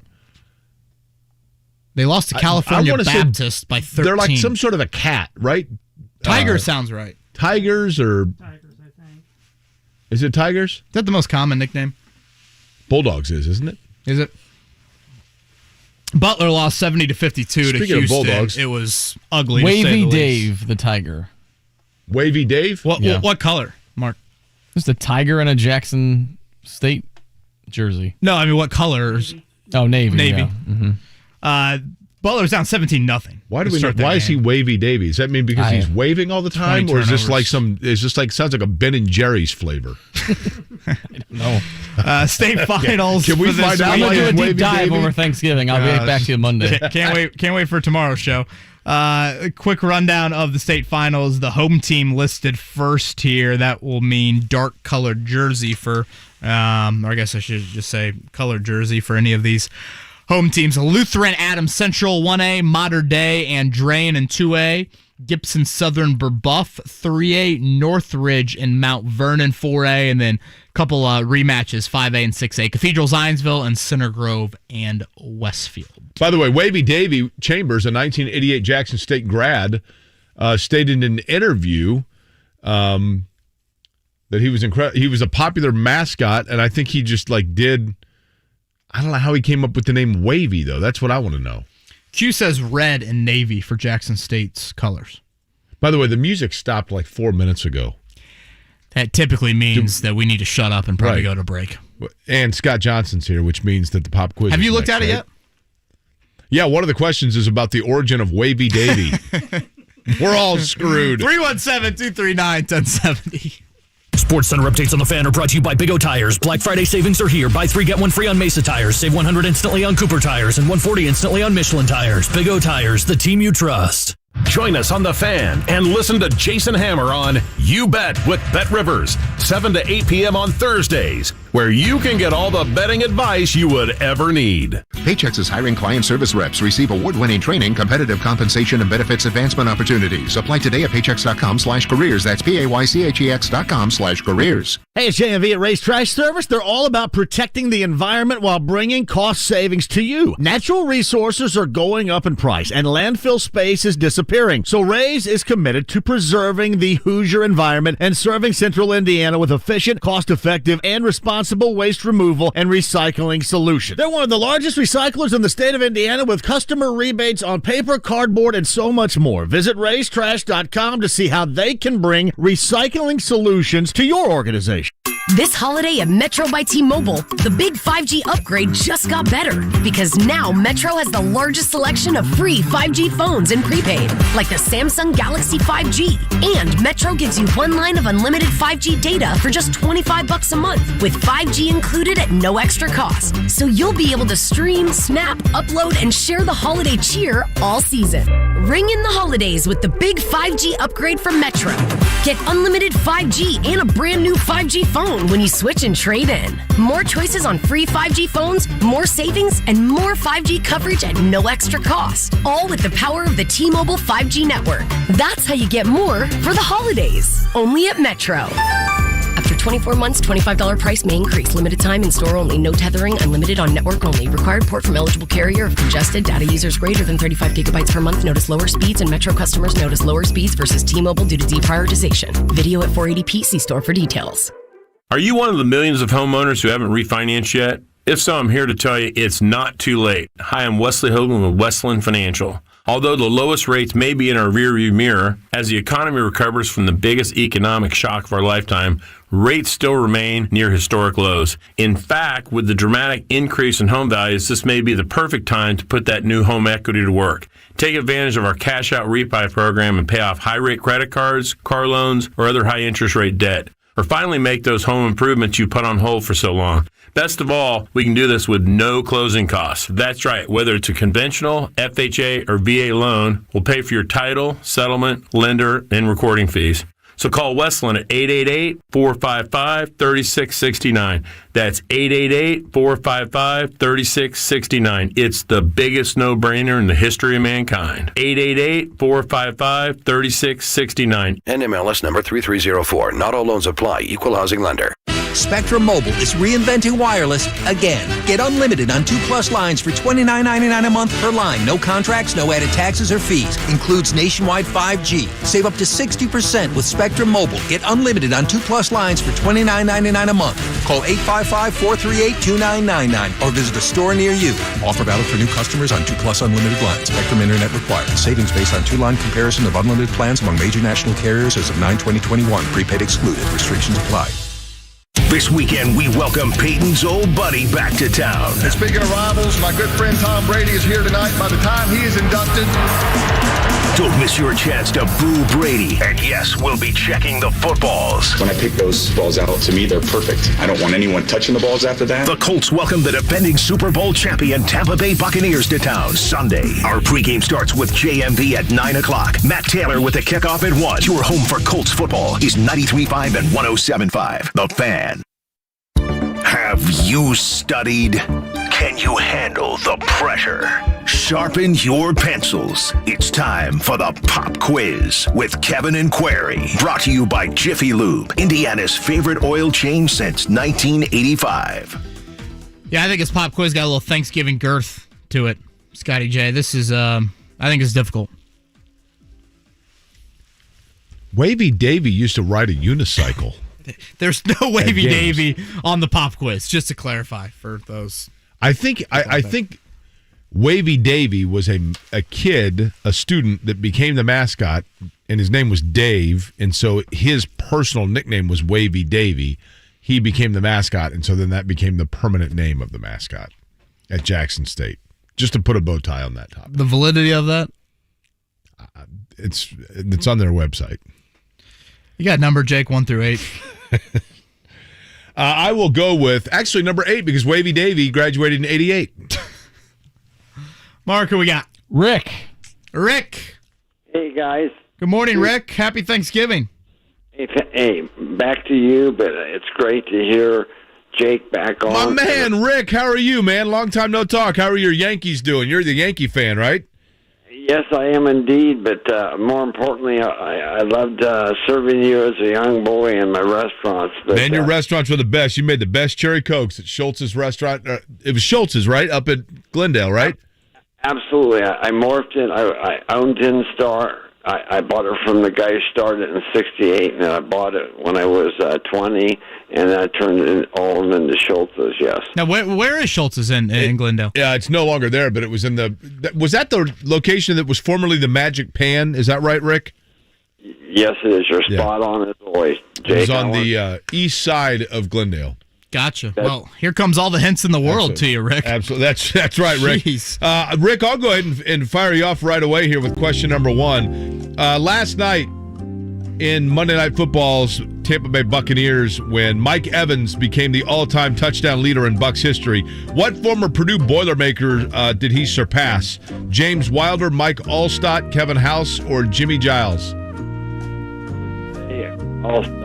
Okay, Mike Allstott, he says. Did look like Mike Evans got banged up late in that game. We should probably keep an eye on that. All right, number two, Thanksgiving Day NFL games are a tradition that goes back to 1925 when the Chicago Bears and Chicago Cardinals faced off at what is now Wrigley Field. Rick, be careful of Scotty's tricks here. Who won that first Thanksgiving Day game? Again, who are the two participants back in the early days? It was the Chicago Bears and Chicago Cardinals, and you could have won the game, you could have lost the game, or there, I guess, could have been a tie. So who won that first Thanksgiving Day game? I believe it was the Cardinals, and they won it. Okay. Okay, Rick, 33 years ago today, Wayne Gretzky, who began his professional career, of course, here in Indianapolis, Wayne Gretzky scored the 600th goal of his career 33 years ago today. There's only one active NHL player with more than 600 goals. Can you name this Russian player who has two initials that are both vowels? No, because that kind of came after, but I actually knew Wayne Gretzky because of the blood ripple. He was going to Burkeville High School for his nighttime high school. Yeah, probably came in and got a few cherry cokes. Well, absolutely. He actually was part of the 10-star roll, and we actually used to play hockey in our late after 1 o'clock. The 10-star, Kevin, they actually have a Wayne Gretzky, the location that was the 10-star that then became several other restaurants. When it was the burger place, had a signed Wayne Gretzky hockey stick on the wall. By the way, really? Alex Ovechkin, I'm giving him number 3. All right, How next question. long was Gretzky here? Like 9 games. Oh, really? Was that short? All right, Rick, on this day in 1947, future Hall of Fame Washington quarterback Sammy Baugh threw 6 touchdown passes in a game against the Chicago Cardinals. Who was the last QB to throw 6 TD passes in an NFL game? A, Drew Brees, B, Mitchell Trubisky, C, Patrick Mahomes, or D, Nick Foles. This was a great Monday Night Football game a few years back. I think Nick Foles. Okay, last question here. Happy 91st birthday to Trader Jack McKeon. McKeon managed 5 teams in his Major League career, leading the Florida Marlins to the World Series title in 2001 at the age of 72. Name the franchise that gave Trader Jack his start as a Major League manager. A, the Padres, B, the Reds, C, the Oakland Athletics, or D, which is the answer you should go with, the Kansas City Royals. I'd say the Kansas City Royals. Look at that. Rick, great knowledge there. Over the fabulous salad bar at Schultz's Restaurant. Nice All right. job. Go ahead, Kevin, with some of actually, I'll give you question number 1. Rick was correct. Mike Allstott was formerly the touchdown leader in Bucs history. Yeah, number 2, trying to coax Rick into Scotty up to his old tricks here.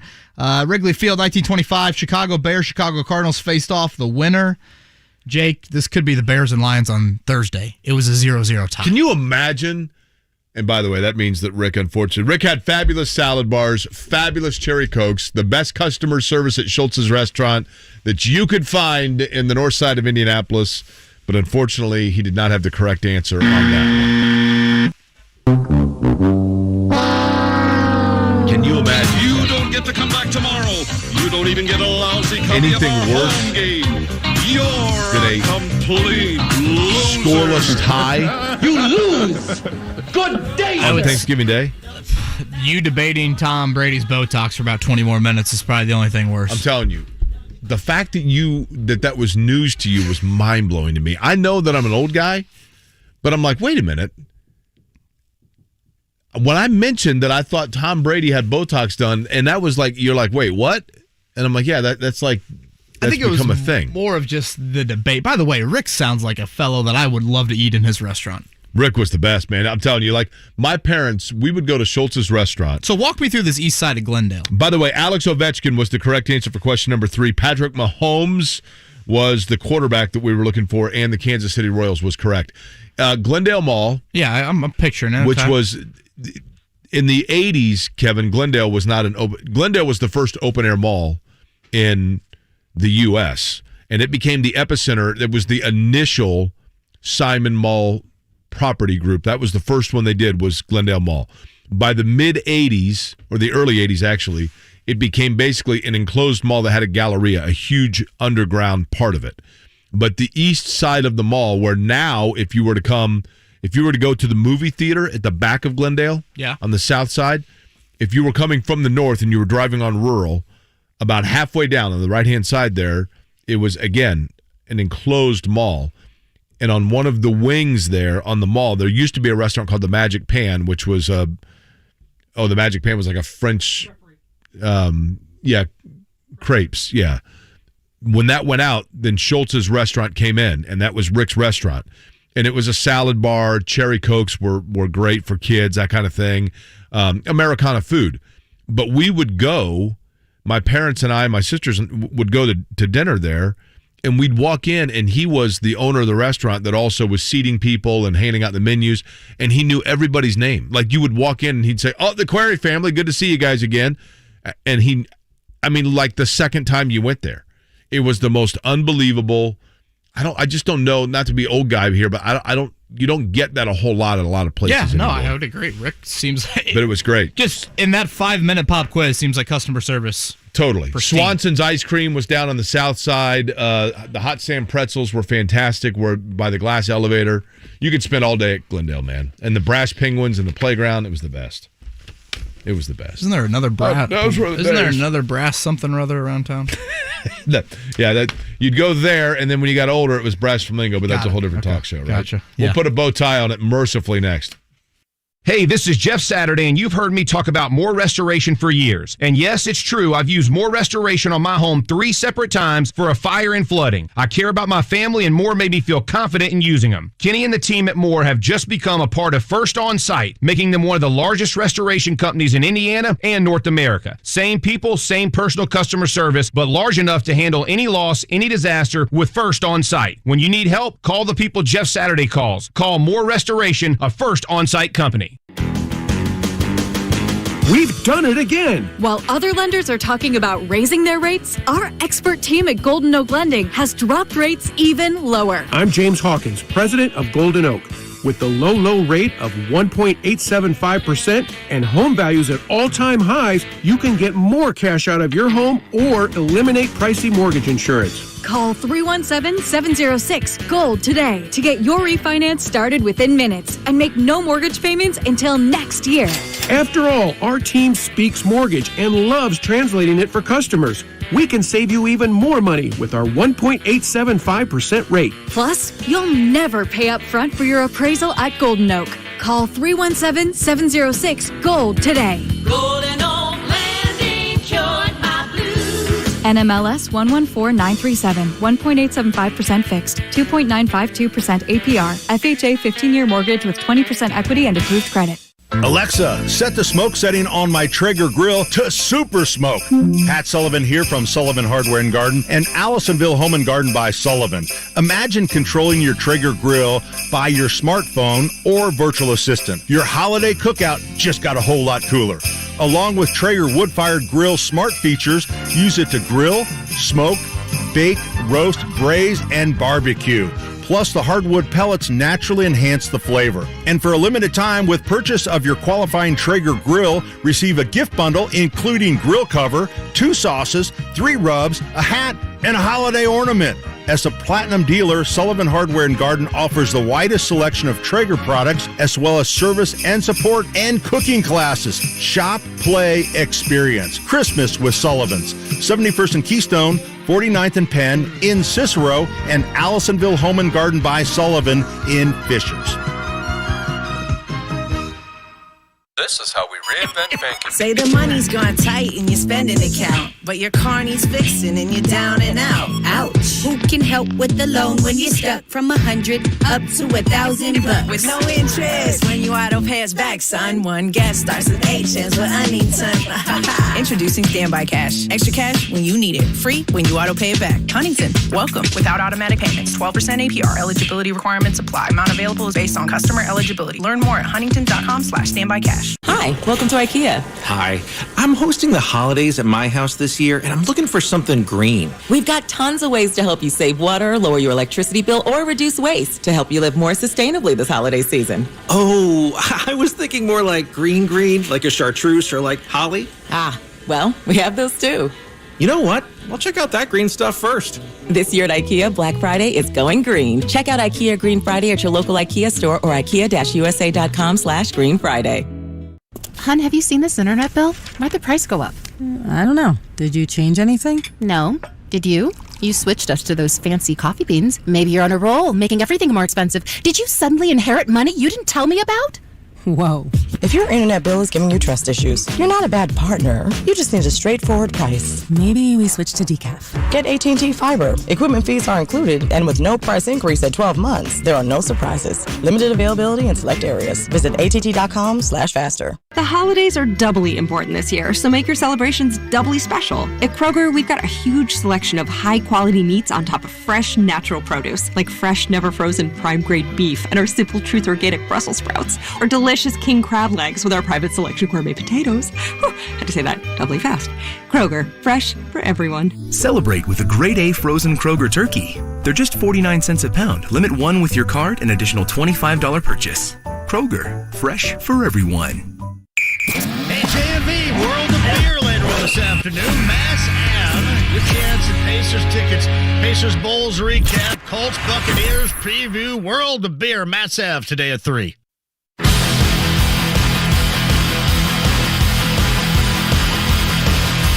It's Kevin and Query on 93.5 and 107.5. The Fan. Jake, I wanted to make sure I said thank you for the great gifts from Clemson that you brought for Rosie. It took Rosie, I'd say, a couple times to meet Jake the Bear before she truly warmed up to Jake the Bear. Oh, Jake the Bear was named Jake? Well, what else are you going to name Jake the Bear, right? You can't say Uyungale or Wavy Dave. Wavy Dave.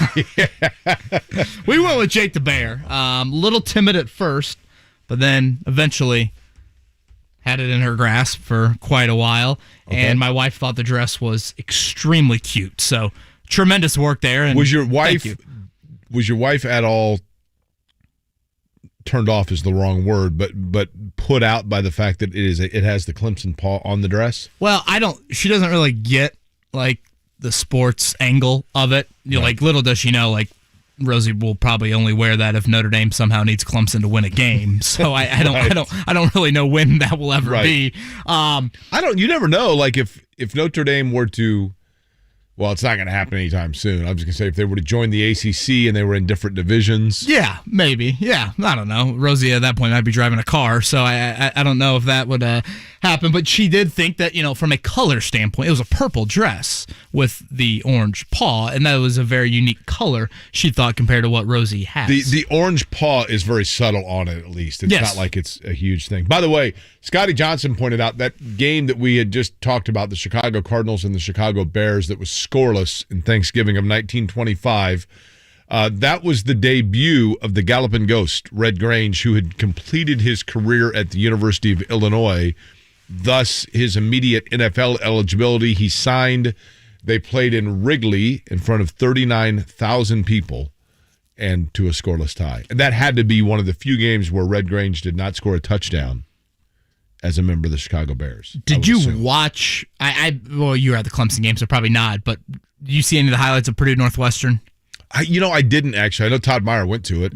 And my dad said it was really cool. Yeah, it was. The wall was pretty close in one of the end zones. But no, it was. I think it's one of those things, Jake, like in a way, Purdue Notre Dame at Lucas Oil a few years ago, but I think even more than that, I feel like every Purdue alum I know was at that game. It's funny because, I mean, you would have to go, right? If yeah, you know what I mean? Which is cool. Like, why else would you go to Purdue Northwestern game? It's funny because, and I get it. When I say this, people are going to be like, what an idiot. Wouldn't be the first time this morning, probably. But it does seem weird in envisioning sitting there watching the Cubs play at Wrigley, even though I realize that at one time Wrigley Field, I believe, hosted more NFL games than any stadium in the country. But sitting there looking at it, I'm trying to figure out geometrically how a football field fits in there. Right. I told my wife about it, and she was very confused. So, like, the end zones are from where to where? The end zones are... Is it basically... dugout to fence. To left field? Or dugout to right field? Yeah. Okay. Dugout to fence, yeah. Now, there was a lot of, like, slipping and sliding. I don't know. Well, again, you were at the Clemson game, so you probably didn't see it. So, Purdue starts the second half, and they get ready to kick off. And the place kicker slips. It's such a horrific kick that it bounces off some Northwestern guys, and Purdue jumps on it. It was the worst, best onside kick you'll ever see. And at that point, it was still kind of a close kick. Like, there was a lot of that throughout the game. Just some, like, footing was an issue. And now, granted, the weather looked like Chicago in late November on a Saturday. So an unintentional onside kick. Correct. Yeah. I've always wondered this. An onside kick, obviously, if it goes 10 yards, and if I am kicking off to your team, and I do a full kickoff, you're the kick returner, okay? Mm-hmm. And the ball goes way over your head, and it hits the ground, but you never signal fair catch. When I down it, why is it not my ball? Why is that not just like a 70-yard onside kick? Wait, say that again. Okay. In an onside kick, if I kick the ball, so long as it goes 10 yards and I fall on it, I maintain possession, correct? Yeah. Okay. So let's say it's a regular kickoff. You are the kick returner. My team kicks off, you're standing there, and it sails over your head. And so, you see this every once in a while, like it sails over your head and the guy just trots off, like and the team downs it. When they down it, why is it not just an extension of an onside kick? In the end zone? No, like on the 5-yard line. Oh, well, that's definitely an onside kick. In college, they have rules now where if you fair catch it, so the guy has to subtly say, like, I'm surrendering, right? Right. That's a college rule. And I believe in college as well. Maybe it's high school. Once the ball crosses the goal line, it's dead. So it's an automatic touchback. What game was I just watching? Was it in the Colts game where... What game was I just watching where there was... It looked like a return for a touchdown, and they're like, wait a minute, he actually signaled for the fair catch. He just didn't raise his arm all the way. What game was I Well, you just had the watching? weird return in the 49ers Colts game. Remember that? When Ayuk kicked it, through the back of the... Or he kicked it. This was just this weekend, and there was a return for a touchdown. It's like, oh my goodness, like he's going to return it. He's going to score. And they're like, nah, you know what? That's coming back. As the ball was coming down, he didn't raise it all the way over his head, but he raised it, I guess it's like above the waist to show that it was and that's supposed to be a penalty. Like he didn't, it was like a subtle Which I think that is, I don't know what, probably some unsportsmanlike penalty, but I believe that is a 15-yard penalty. Are you staying in town for Thanksgiving, or what are you doing? Your family's all here, right? Yeah, so we will split it on Thursday, so we'll go to my wife's family in the morning. Where? They live in the area as well. And then my family up in Carmel in the afternoon. How about you? My sister's house in Carmel late afternoon. I'm doing the drumstick dash. I'll go back and sleep for like 3 hours. It's supposed to be like 40 and rainy. It's a good day to sleep. Yeah. Well, and Bears Lions, you can sleep through that as well. Another score. I'll be drinking. Yeah, exactly. I can't believe all 6 of these teams on Thanksgiving lost on Sunday. Really? Yeah. Everybody coming off a loss. Now, I think Raiders, Cowboys, Bills, Saints, they're kind of interesting. When did they add the third game on Thanksgiving? Didn't they do like 4 Yeah, a I was going to guess half a dozen years ago. It was around the time that they really started doing NFL Network games, right? Right. And didn't they have 4 at one time? I thought they did. I don't think they ever had 4. By the way, we got Ryan Kelly tomorrow. Ryan Kelly 7:05. At 7:05 to start us out tomorrow. He will snap the show. 7 a.m. tomorrow. Have a great day, everybody. Put on your helmet.